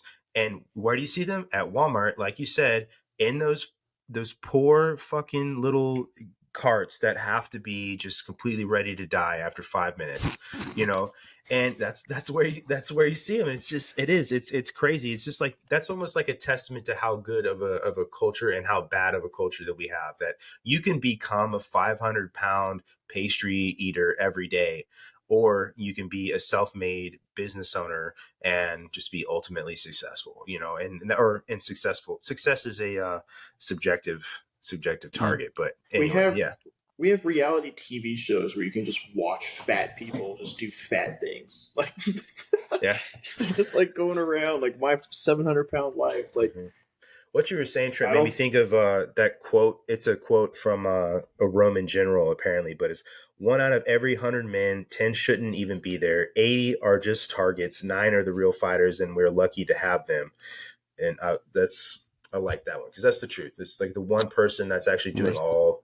Then there's the one. There's the warrior that will bring everybody else back. Exactly.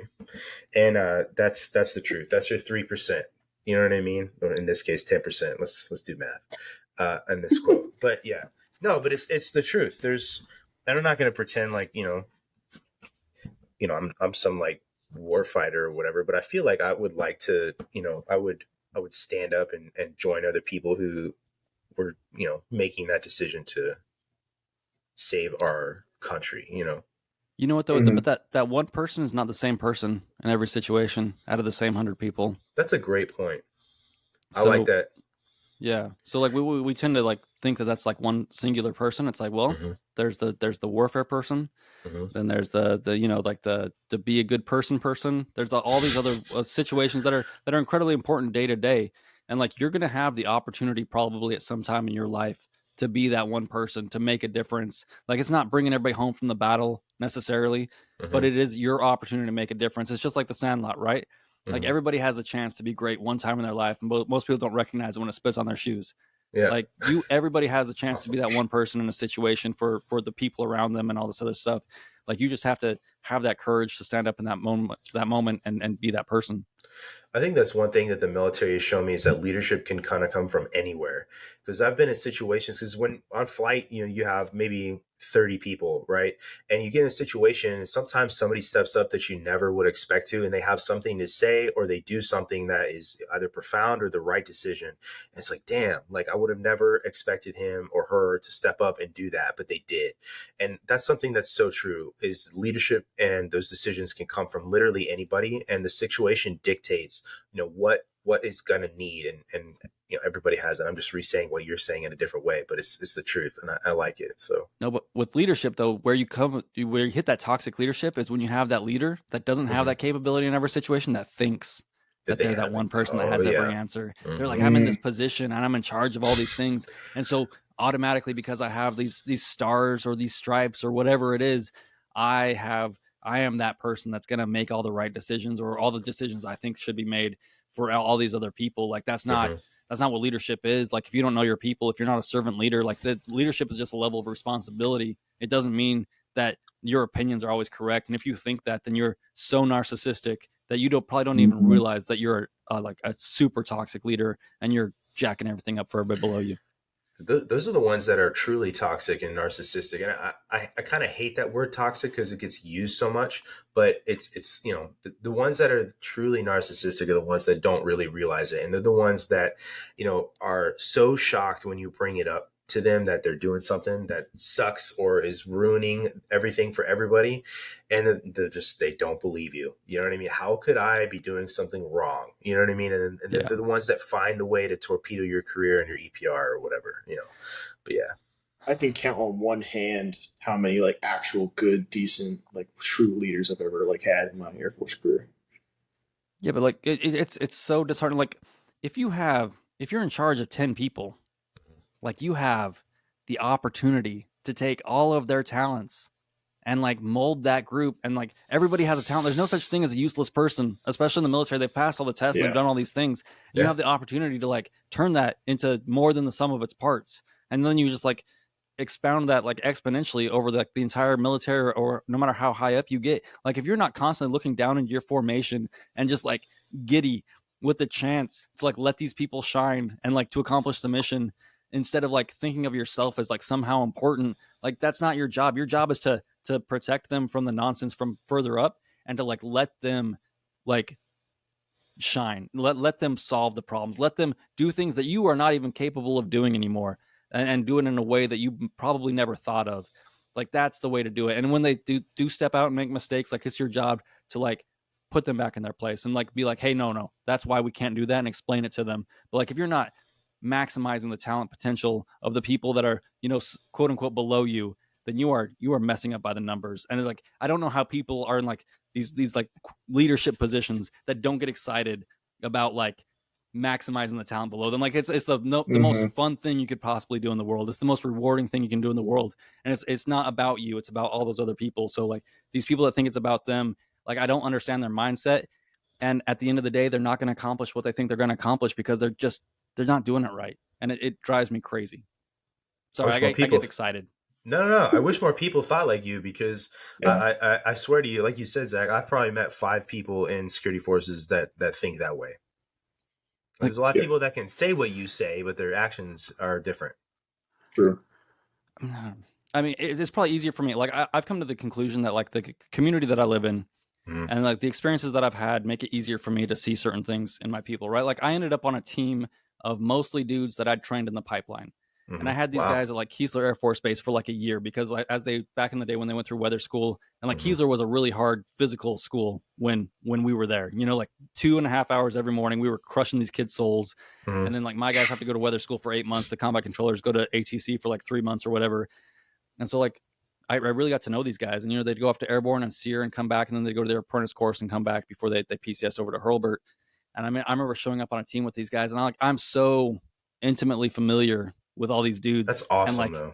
What they're capable of. So it was hard for me to not see like what was possible, you know, like I'm just here to like keep everybody going in the same general direction. And it's a cardinal direction, guys. It's not like this narrow road that we have to go down. Like as long as we hit mission accomplishment at the end of this, and like I keep everybody kind of together, like that we've accomplished the mission. But like, you know, it's I think that was what made it easy for me to see that thing from that perspective. So like I was super excited about it. But you know, like I've had really good leaders before too, like people that show up and like, hey, I work for you guys. I'm like, thank you. You know, like there's no way that you have more experience than everybody in that room. You know, like your experience does not trump everybody's experience in that room. You know, like the 20 people that you're telling what to do. So, you know, like I always get excited to maximize people's potential and unlock the, you know, the locks in their brain, and help them see things a different way and be the best version of themselves. Like that is your job as leader. Couldn't have said it better. Yeah, I've been in training a long time. I get excited. Sorry. No, don't be sorry. Yeah. No, I like listening to you say that. You know, it's one of the, you know, obviously I've listened to OnesReady before, but I mean, when you guys start talking about stuff like that is when I get really interested and listen to you guys. You just have a lot of unique experiences and things that just, you know, a lot of other people don't have, you know, and you guys learn a lot of different lessons the hard way, which is a lot different than pretty much everybody else, you know? So it's just, you know, there's unique things that you guys learn and have to talk about that I enjoy. And I know a lot of other people enjoy it too, because you guys are very successful. So appreciate it. Yeah. Well, Trent, I enjoy coming over here and talking about aliens. That's way more fun. Yeah. No, dude, that's actually one of the things I want to know is what you think about all this disclosure stuff. Because I have a theory. I actually have a couple theories, but I have a pretty predominant one about the stuff they let us see, right? But I want to know what you think, Trent. I used to be way more sure about what was happening with the aliens. Like I used to think that like we were hiding it. I get real nervous when government agencies start releasing information. Not that I don't trust them at all, but like I've worked with some of these people, and like psyops why do you get nervous real. with that? What makes it nervous that they talk more about aliens? What does it make you think? What are they trying to accomplish? Like that's always what I'm asking. Like when you're overseas and you're working with psyops guys, you're working with agency guys, you're working with you know your soft guys. there's always a goal. Like we don't do things on accident. So I'm wondering, what is the goal? Is the goal to create an event that's going to make us react a certain way, or is the goal just like, hey, like we can't stop this anymore, and we're just going to give up and start leaking information slowly because people in groups are stupid, which I think we can all agree with. Yep. Yeah, they can't just flat out say, hey, there's aliens and we've been visited. Everyone go crazy. Yeah, but the biggest podcast in the world talks about aliens all the time. They do. You know? Yeah, he does. And so but like to be, I try not to do this where I see like two sides of every picture. Like I want to be like the biggest podcast in the world. See, like, so like you need to give people credit. And on the other side, I'll be like, yeah, but people in groups are stupid, you know? Mm-hmm. And then like, I have very little faith in humanity anymore after the last 4 years. So same. It's hard to argue with their logic. You know what I mean? Yeah. So I don't know. I think they've been pressured a lot by like a lot of those folks. I forget the guys' names that make all the documentaries and stuff that have been at it for a long time. Mm-hmm. So like there's things that they cannot deny anymore, and the Project Blue Book stuff and all those other things. And so I wonder if they're just trying to placate us a little bit. And then on the back end, and maybe it's not even a plan right now, is the event or something that they can take advantage of. Maybe they see an event coming and they're like, we want to be able to take advantage of this event as it comes around, whether they control it or not. So that I kind of wonder if you're talking about Jeremy Corbell. And then okay. Yeah, I actually really like a lot of what he does. I know some of it's kind of been called out, but I don't really care. I think that people are going to say what they're going to say. But so I wish I could remember his name. There's another guy when recently that guy David Grush came out and said that he worked for an agency, that there was a retrieval program and that they're actually reverse engineering technology. There's another guy who is on a lot of these documentaries. He's had his own documentary, but he essentially hinted at that whoever these extraterrestrial beings are have given us some sort of timeline, and that we need to meet certain deadlines and meet certain check certain boxes, or something bad was going to happen, essentially. And that the slow drip of information coming out, that some of the governments around the world that are actually releasing information is not fast enough, and they're not actually doing what they were instructed to do, essentially, by aliens, for lack of a better term, right? And so, but then I also hear people saying, well, no, they're giving us permission to let this information out. So what we're doing is doing it in a slow way, because that makes the most sense. Because what do you do when you expose something to, somebody to something? You don't normally just like rip the Band-Aid off right away, depending on what you're doing. Right. So I tend to lean more towards that, because I don't have this, like, I just can't buy into this. There's this group of aliens. They're like, hey man, you better tell everybody that aliens are this by Thursday, or we're going to fucking blow your shit up. You know what I mean? That doesn't make any sense. Like, why spend all this time being secret? You could have blown us up a long time ago if that was your end goal. You know what I mean? Without all the shenanigans. But I kind of feel like a lot of this stuff that's come out, Ryan Graves, that Navy pilot, who's the other one? Commander David Fravor, those Tic Tac UFOs. I honestly feel like those are reverse engineered technology. And those are things that we have created, because why wouldn't you test them on the greatest pilots in the world to see how they react and how we'd react organically? You're not going to tell them they're up there. They're just going to go up there and fuck around. And you get a totally organic response, and you get to mess with your tech, and no one's going to know what it is because it's secret. And you're just going to hear what they have to say and how they interacted with it. That's kind of what I think. Yeah, that makes sense. Because like, why wouldn't you do that? They know where they're going already. The Tic Tacs and all that other stuff. But I mean, I talked to a guy who was in the Air Force like in the 70s up in Alaska, and a lot of other folks that like said like when pilots would go up and they'd come back and report, UFOs or whatever things they couldn't identify and things acting squirrely up there. The Air Force had a policy like those pilots would get sent to a different base. And so like this isn't new. No. So like how much progress have we made with reverse engineering? Like if who was that scientist that was out there that talked about the hand measuring devices that you're talking about Bob Lazar. Bob Lazar is a weird cat, but like if we've been trying to reverse engineer this stuff since it crash landed in New Mexico, like we might have made some serious progress. But It's hard to say. I mean, there was a lady who just wrote a book a couple years ago. It's called American Cosmic. She was just on the Concrete podcast. I don't know if you listen to them. He's pretty good, but her last name is Pasulka. But essentially, she leads this book off with getting escorted out to a crash site in New Mexico, and it's not Roswell, but it's one that's been kept secret. And just kind of the by nature of where it's at, there's all this debris. No one's picked it up or whatever. And according to her, the Hollywood has actually used this actual location in movies before as like a dangle it in front of you sort of thing. But to make it look like just like a trash dump, they actually brought a bunch of soda cans and soup cans and shit out there and just dumped it out in the desert. And Nice. But anyway, so according to her and some of these people, so she interviews, they communicate to extraterrestrials to learn things, and some of these other people say they work on some of this technology, and essentially we've come a long way and have had a lot of these like things that we the Tic Tac is a thing that's been around since the 60s, essentially, something like that, right? So and a lot of these people say that we have all this technology that we keep in the bag, essentially. And I don't know. I have no idea. But to me, I feel like we probably have come a long way. And that's what I think a lot of this is, because it is foreign, like non-Earth foreign, if it is reverse, engineered, right? But yeah. Well, and how do we make money if we have this tech that we could just own the world? Exactly. Yeah. Do we make money without conflict? Yeah. No. Yeah, so exactly, man. There's a reason for everything. Yeah. And then we constantly start conflicts and probe because we know we could win at any minute. So we're not really worried about it. Yeah. Let's talk about how the CIA and Hollywood are so intertwined.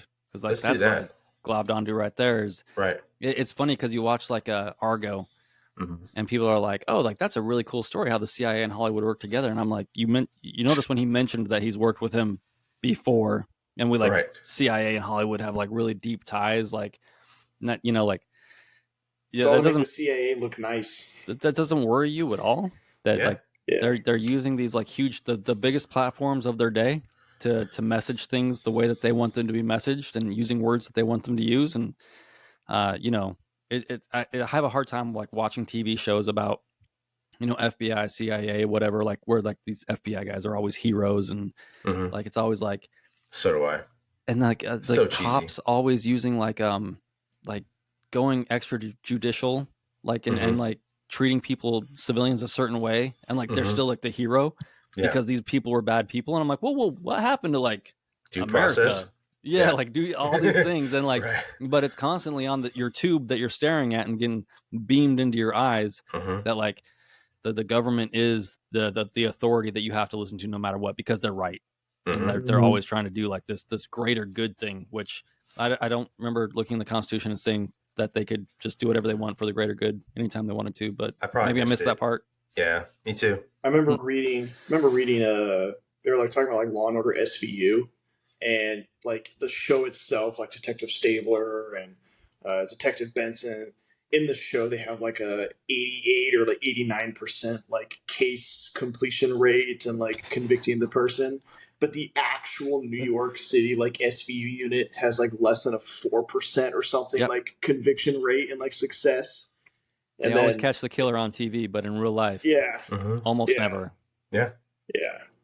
It's gross. Ridiculous. Yeah, the X-Files was the only one that like I like to watch still because like they're in the government, but they're like always fighting against the government, and so like that's me. I'm in the Air Force, but yeah.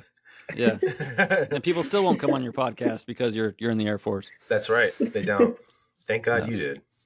It's because you're one of them. I don't know what we would have done. I am one of them. You're right. Are you a lizard person? Is this what this is? You're just trying to like figure out what I know, and then people are going to pull up in black SUVs, totally on brand, and knock on my door at night. Yeah, it's true. And the refresh rate on your computer is too slow. You can't see me like rehydrating my eyes the way I actually blink. So just in case you were wondering.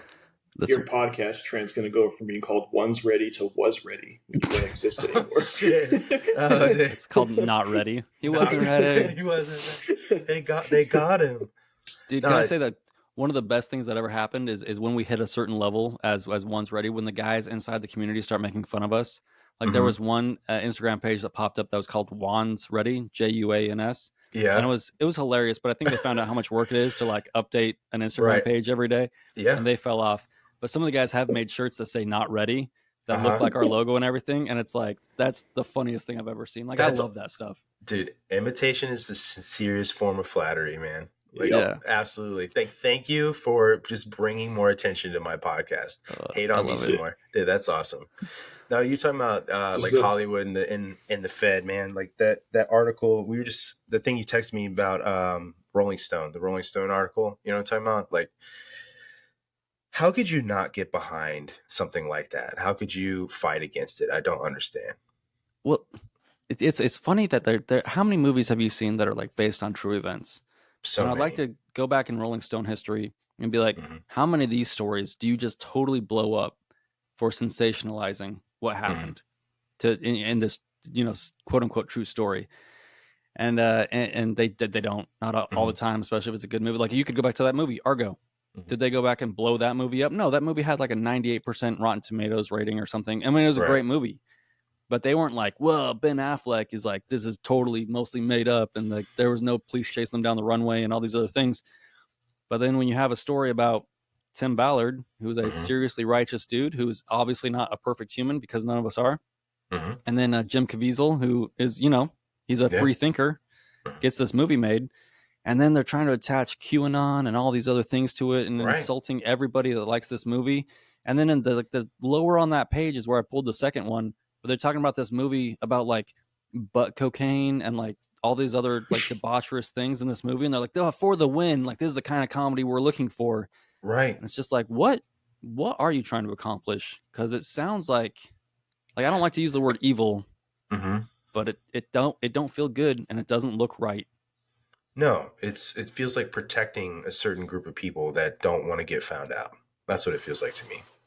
Well, any time that they say something is a fact, when they're like this obvious, they're making a more big deal of like these child sex rings, like that are obviously untrue. This could never be true. This is, like they said it at least 4 times in that article, like trying to convince you that these things do not exist. Jim Caviezel is crazy, and like this movie is only for old boomers that were on the QAnon movement, right? Like It was a little much. It was a lot. It was pretty ham-fisted. Like they're not even trying to hide it anymore.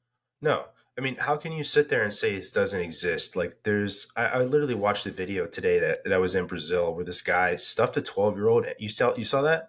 Stuffed a 12-year-old in a suitcase and dragged her into his apartment complex and told her all this crazy shit. Like, and thankfully she was rescued.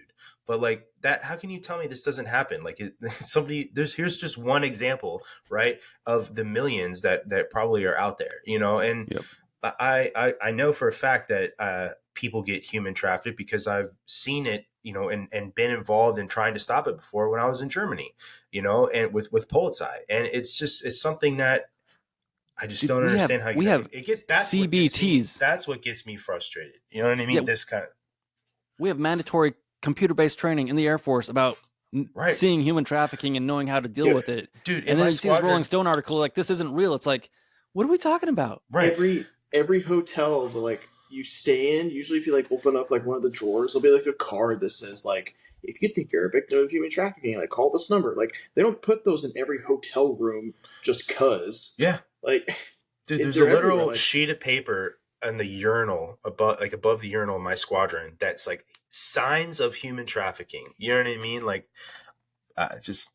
that's what gets me frustrated, man, is to see people deny shit that's so blatantly obvious, especially when it has to do with people and, being trafficked, or especially if it involves kids. I can't handle shit happening to kids. That gets me, takes me to another place. But it just, yeah, I just don't understand. Like, how could you think that not everybody's behind or could get behind that and support something like that? And to hear later, like I saw this movie was coming out and I'm like, man, I'm really going to go see that, and I hope I have the time to go see it in a movie theater. And if not, then I'm definitely going to pay to own it or watch it on a streaming service. But, I saw this was coming out and then I found out that it had existed for years. as a completed movie, and people try to stop it from coming out.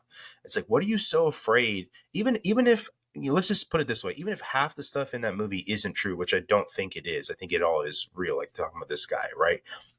What are you going to accidentally do? Create a better environment where people are more aware that this shit does actually happen to people? Like, what are you going to accidentally do? It's just like, you see the fucking, WAP was like the #1 song in the country for however long, but you can't put this movie out, to raise awareness about kids being trafficked. It's just wild. More people get trafficked in the United States than get tetanus. Mm-hmm. You know what I mean? But we all get a tetanus shot. Yeah. Is that a real statistic? Oh yeah. Like the odds of getting tetanus are super, super low. The tetanus shot exists for like the outlier of all outlier situations. Mm-hmm. Yeah. Damn. But that's a statistic. Wow. Pretty wild. Yeah. No, it is pretty wild. That's anyway. It's hard to wrap your brain around. Like, I live in San Antonio. Mm-hmm. You can't tell me that human trafficking doesn't exist. Like they find trailers full of people that are trafficked across the border. Mm-hmm. Like and not all these people. It's weird the percentage of women and children that these are. It's a lot of them, and they all go to terrible places, and terrible things happen to them. And it's like, where do they go? Like, they're not in my house, right? Yeah. So when I was down there for recruiter school, and there was like the Walmart next to like the hotel that we were in or whatever, and I went there like to go get like Subway or something, and the whole Walmart was closed off. I was like, what's going on? And like I had to like look it up, and there was a tractor trailer that was like in the Walmart parking lot, and it was just full of, I think, like 30 or 40 something people. They were all dead too because they died in that thing. Got hot. And they found the tractor trailer. It was just parked in front of Walmart and it was there for like days, weeks, who knows how, like.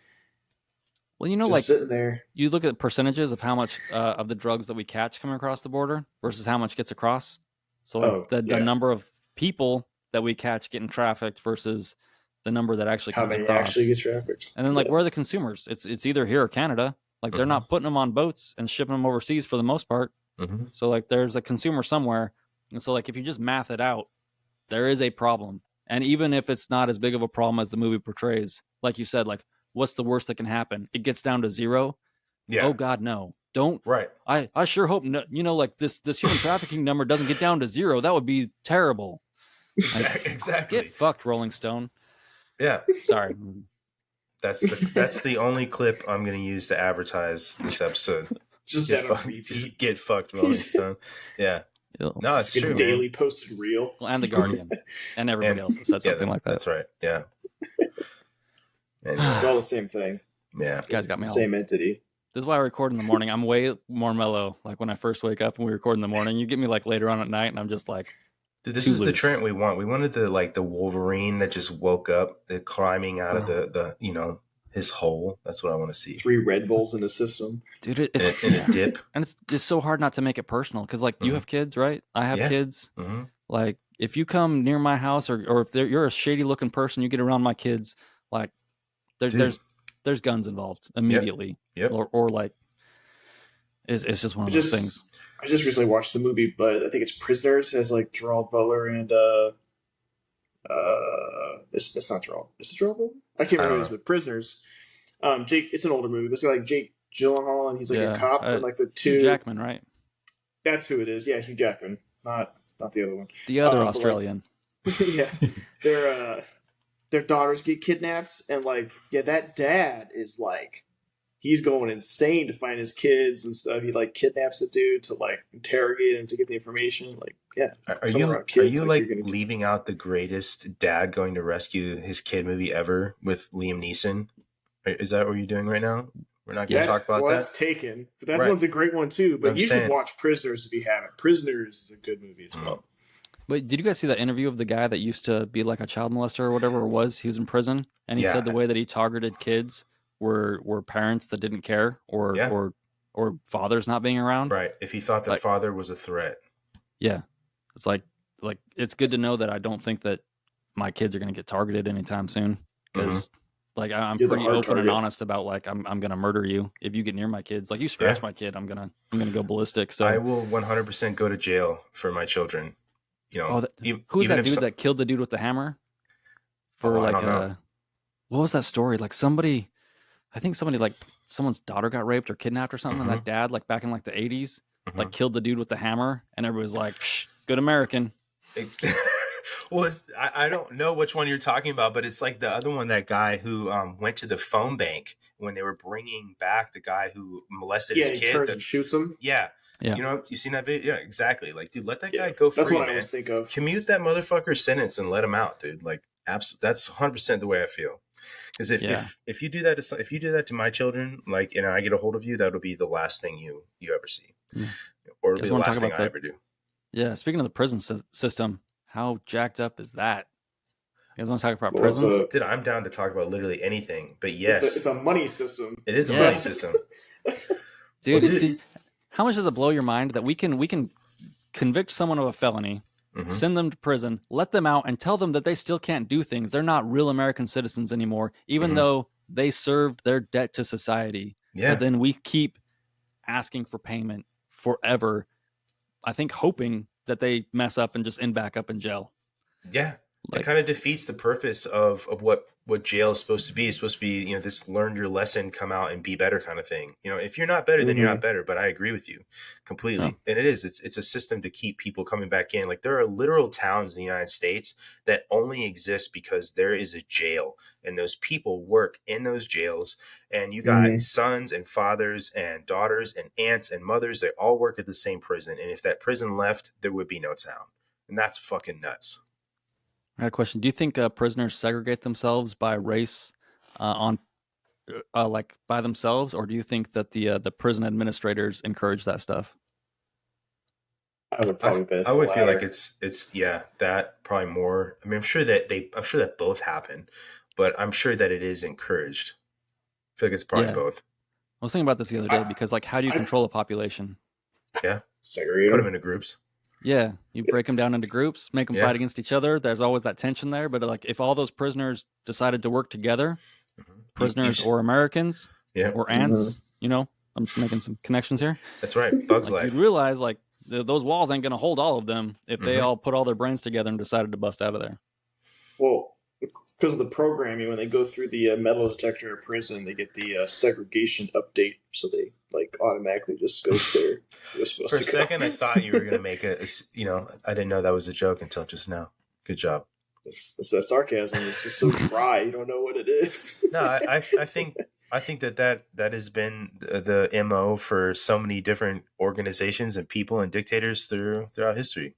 Segregate and divide and conquer. It's divide and conquer. That's literally what it is. So I'm sure that probably is a conversation those people have. I have a friend who works in corrections here in New York, and we've had conversations about like people he sees and kind of what goes on and stuff in prisons, and he's told me that like the part of like the in-doc like process, like when a new person comes in, they tell them to like choose a group for survival. Right. Because they literally tell the individual, like, you're in a prison stuff, but like it can get pretty rowdy in here or whatever, and we can't protect you at all times, so you should probably join a group.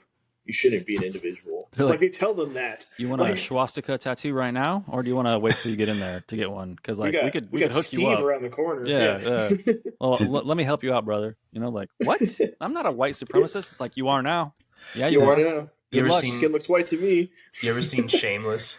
That show Shameless? No. Dude, it's so fucked up. You got to watch it. I'm serious. Like, you would enjoy it. But basically, this kid is going to go to juvie, and his mom is like, he's such a pussy. He's going to get fucked up in there.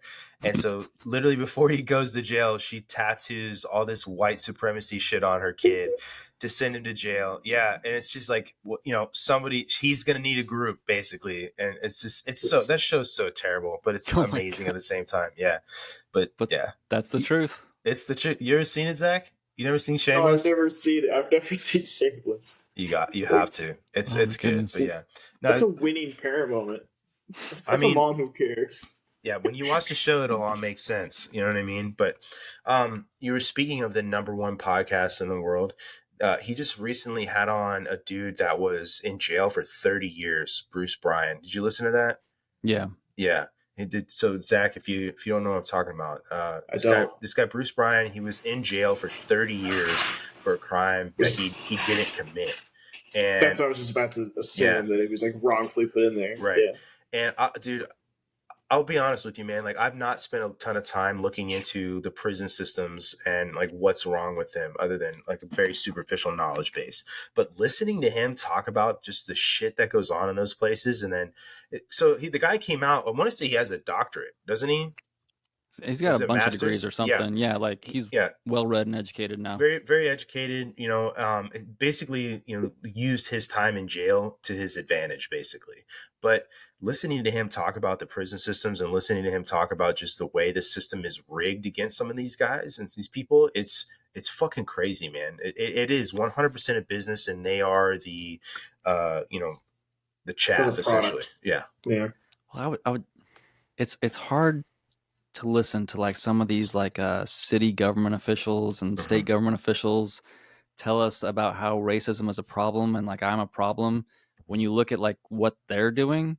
Right. And it's like, am I the problem? Because I'm not the one locking people up at a disproportionate rate. Like, I'm not doing all these things. Like, you guys are the ones doing all these things. So like the prison systems are super messed up. And like, it's like the things that the district attorneys are allowed to get away with and not go to jail is criminal, and how hard it is to overturn a sentence or to get things looked at again in these states is ridiculous.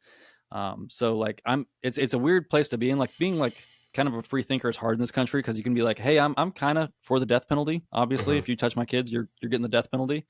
But also like we lock up way too many people for stupid stuff. Like they're not actually getting a jury of their peers, and we're keeping people in prison for like way too long for like nonviolent crimes. Right. And then like, and it's just like this money machine. And like you can go on these websites that and then see like all these things that prisons make. Have you ever been on those like I forget what it's called, but like you look up your state's correctional facility websites, and there's going to be a website that pops up where it's like state and government and schools and nonprofits or whoever can like buy tables and chairs and all these other things that prisoners make for like a discount. And you're like, holy crap, there's like businesses on top of businesses on top of businesses that are built upon this permanent prison population. And most of these people were not violent offenders when they got there. Yeah. And then we just put them in this situation. It's just like, it's a messed up situation. So like, it's weird to be like, hey, like I'm a constitutionalist, but I'm also like, I'm with the Innocence Project, and people want to put everybody in like these binary things like, oh, like you must be like a conservative or Republican or whatever. I'm like, no, like I believe in the rule of law. Like I believe that we should be treated as individuals. I think that people should get due process and all these other things. Also, don't try to take my guns away, like, because that's what it says in the little book that I have, that says I'm supposed to support and defend. So it's a weird thing. And one of the weird things about that too is like Kim Kardashian, who really tried to get prison reform pushed through. It's like, you can hate that chick all you want, but she was right in that instance. Well, it's again, like we said, like leadership can come from anywhere. Like the right thing can come from anybody too. And it's just, it's not about, that's what they try to do immediately. When somebody says something or does something, even if it's right, they attack the person instead of the idea, and the hope that you tear the idea down by attacking the person. And so it's like you said, like free thinking. I really try to be that guy that doesn't care where it comes from. If I agree with it, then that's okay with me. You know what I mean? So yeah, it's really hard when it's like Jocko or Goggins though, because I'm just like, ugh. These like, guys. I agree with you, but shut up. Yeah, I'm tired of it. I've heard you say "stay hard" 5 times this conversation. I get it. Oh my God. Stop! I don't want to watch you run. And Jocko, everything doesn't have to be in black and white. We get it. You look like an ogre. That's his only filter, man. But Trent, who's carrying the boats? I said good, and I was with my SEAL team. Some guy said he was having a hard day. Good. I'm like, yeah, dude. Like, I love the message, I really do, but like, I can't stand the person. But I'm not gonna like tell people don't listen to Jocko if they're like, oh, you listen to Jocko. I'm like, no, but he does a lot of good out there. He does good. Yeah. Good. Well, I woke up with diarrhea and shit in my hotel bed. Good. I had the opportunity to be better at laundry, and I'm thankful. Do you want to? So gave the cleaning lady an opportunity to earn her paycheck. Exactly. Good. You're welcome. You're welcome for my service. That's You'll right. remember this day forever. Type 2 fun. Dude, so you were talking about like prisons building shit. When I was in Montana, we worked in the weapons storage area, and one of the facilities down there has furniture. Just put it that way. And because it's cops, that furniture gets broken all the fucking time. And we'd given like 2 or 3 ultimatums: don't do this, or we're gonna stop like providing you with a new couch or whatever the fuck. And finally, somebody put their money where their mouth was, and then purchased steel furniture made at the Montana State Prison, and that's what we had. Dude, it was like legitimately like, you cannot break this. You cannot break this. And it's just funny you say that, because I've literally seen furniture in person that they make in jail. I've sat on it. It's uncomfortable. But like, guys, make this prisoner and security forces proof. They're like, we got you. We got you, fam. How ironic is that the prisoners were making cops' furniture? You know what I mean? There's something fucked about that. Like a little bit. There's got to be, you know? Yeah. It's like ironic. That's what I'm saying. Like, if you only knew who's sitting on this really cold, hard fucking stool outside Montana, then you might appreciate it a little bit more, you know? But yeah. I still have a feeling, though, a defender broke one of those things at some point. Like, if they did, it was after I left, man. There's like this old joke. You put defenders in a room with 3 bowling balls. A bowling ball will go missing, one will get broken, and the other one will get pregnant somehow. You know, and it's just like it's true. 13 years later, and that's a true statement. So in my first duty station, the security forces had like the newest dorms, and like that was the joke, is like they have the newest dorms and they're in the worst shape. You know, like all of us weather nerds were like in the oldest dorms, and it was like clean, and like, you know, like everybody's like, oh, your dorms are so nice. You know, like, yeah, we'd go over to like the security forces guys and visit some friends over there, and it's just like, what did you guys do in here? Like, I got off shift and decided to kick a hole in the wall, and I don't know, man, we're wrestling. Yeah. Dude, I'll tell you what, I've had some pretty epic fights though on some of that furniture. Just saying. Nice. Go back to the prisoner stuff real quick. It goes like all the way up and down though. Like it goes all the way. It's an issue that goes all the way down to just like the normal like ragtag, you know, on the street cops too. Because I had an applicant, and it's not all of them, but like I had an applicant who had like a DOI, and so we had to like submit a morals waiver and a whole bunch of stuff to try to get him into the Air Force. He eventually did get into the Air Force, but he lost his license and stuff, and where he lived was like super far outside of town, so he had like a long trip to like get anywhere, or like to get to his job or whatever. And it was almost like clockwork. The cops like knew that he didn't have a license, so they would like sit at the same place waiting for him to roll by in his car, knowing he would be there, whoop, whoop, knowing that they would write him a ticket. Yeah. And then they would get their little tax money for, I guess, the month or something like that. And it's, I know, like cops have quotas, or whatever, and some departments do. Some departments have quotas. I know, like in security forces, it's always kind of funny. It's for like your enlisted performance review. Like, you need crime to be happening for you to look like you're a good cop. Mm-hmm. Because if no crime is happening, then you're a horrible cop. But it's like, no, that means policing is working. Because there's no crime. Like, that's what you want it to be. Nah, looks like you're lazy, bro. What have you been doing? Yeah. Exactly. Been on my phone for 9 hours and 45 minutes. What do you mean we've been doing, Trent? That's the same thing with squadron commanders, though, right? Like, I've always said, like, there should be a way to, like, inherit a squadron as a commander that's high-performing and doing well, and just be like, I did nothing because it was working, and, like, still get promoted. Like, do you know what I did? I came in there, and I didn't mess with anything, because I walked in, and I'm like, hey, looks like you guys got it. Right. Let me know if you need anything, instead of being like, new captain in charge, you know, like, I'm going to steer the ship in the right direction. I have a lot of great ideas. And everybody's just like, why? Dude. Like, we're doing fine. We don't have any issues. Can you just chill? It's like, no, we're going to fix this. What's funny with security forces is it's like a double-edged sword. If you go out there and like find, because you could find whatever you want. I could go find someone breaking the law at any moment, really. And if I go out there and I just constantly find it, then eventually you get to a point to where like the commander's like, hey, you're making the Air Force look bad. You're making the Fairchild like team look bad. So now stop patrolling. That's happened before. Yeah. Like when I was at Fairchild Air Force Base, there was like a big influx where we had a lot of DUIs. like back to back to back, and they were like off base. So the base commander's like, okay, we're gonna like super push like alco wands at the gates, like all this type of stuff. And guess what happened? Catching of DUIs skyrocketed because we're like looking for him more. Mm-hmm. And then the commander's like, I don't like that. So he just canned it. Like he was like, you can't do those anymore because now it looks like every airman's drunk driving around on base. It's like, well, if we look for it, we're going to find it. Dude, like, I have the perfect example for this, Zach, and you'll remember this, okay? So Zach and I were deployed to an African country at one point together. And there just so happened, great place. Yeah, it is a great place. There just so happens to be a officers' mess that belongs to the host nation army right outside the camp. Yes. Okay. And every night, pretty much, some O's would come through the gate on their ATVs, intoxicated. And, my airman would be like, because I was the flight chief, my airman would be like, hey, Sergeant Gresham, these guys are drunk. What do you want us to do? I've never been in this situation before deployed. And I'm like, well, we're going to do what the fuck we would do back at home, Pinky. You know what I mean? Like, arrest them. Arrest them, yeah. And I got stopped from doing anything like that, and then got, my ass chewed one night about it. And then I didn't let it go. Laws. Exactly. Yeah. And so there were DUIs practically every night on this small camp in this African country. And and it's just like, how can you tell me not to do my job? Imagine telling like cops, like, okay, so you're a cop and you enforce the UCMJ, and then you tell them UCMJ is enforceable 24/7 everywhere. Yeah. Mm-hmm. But not on this camp.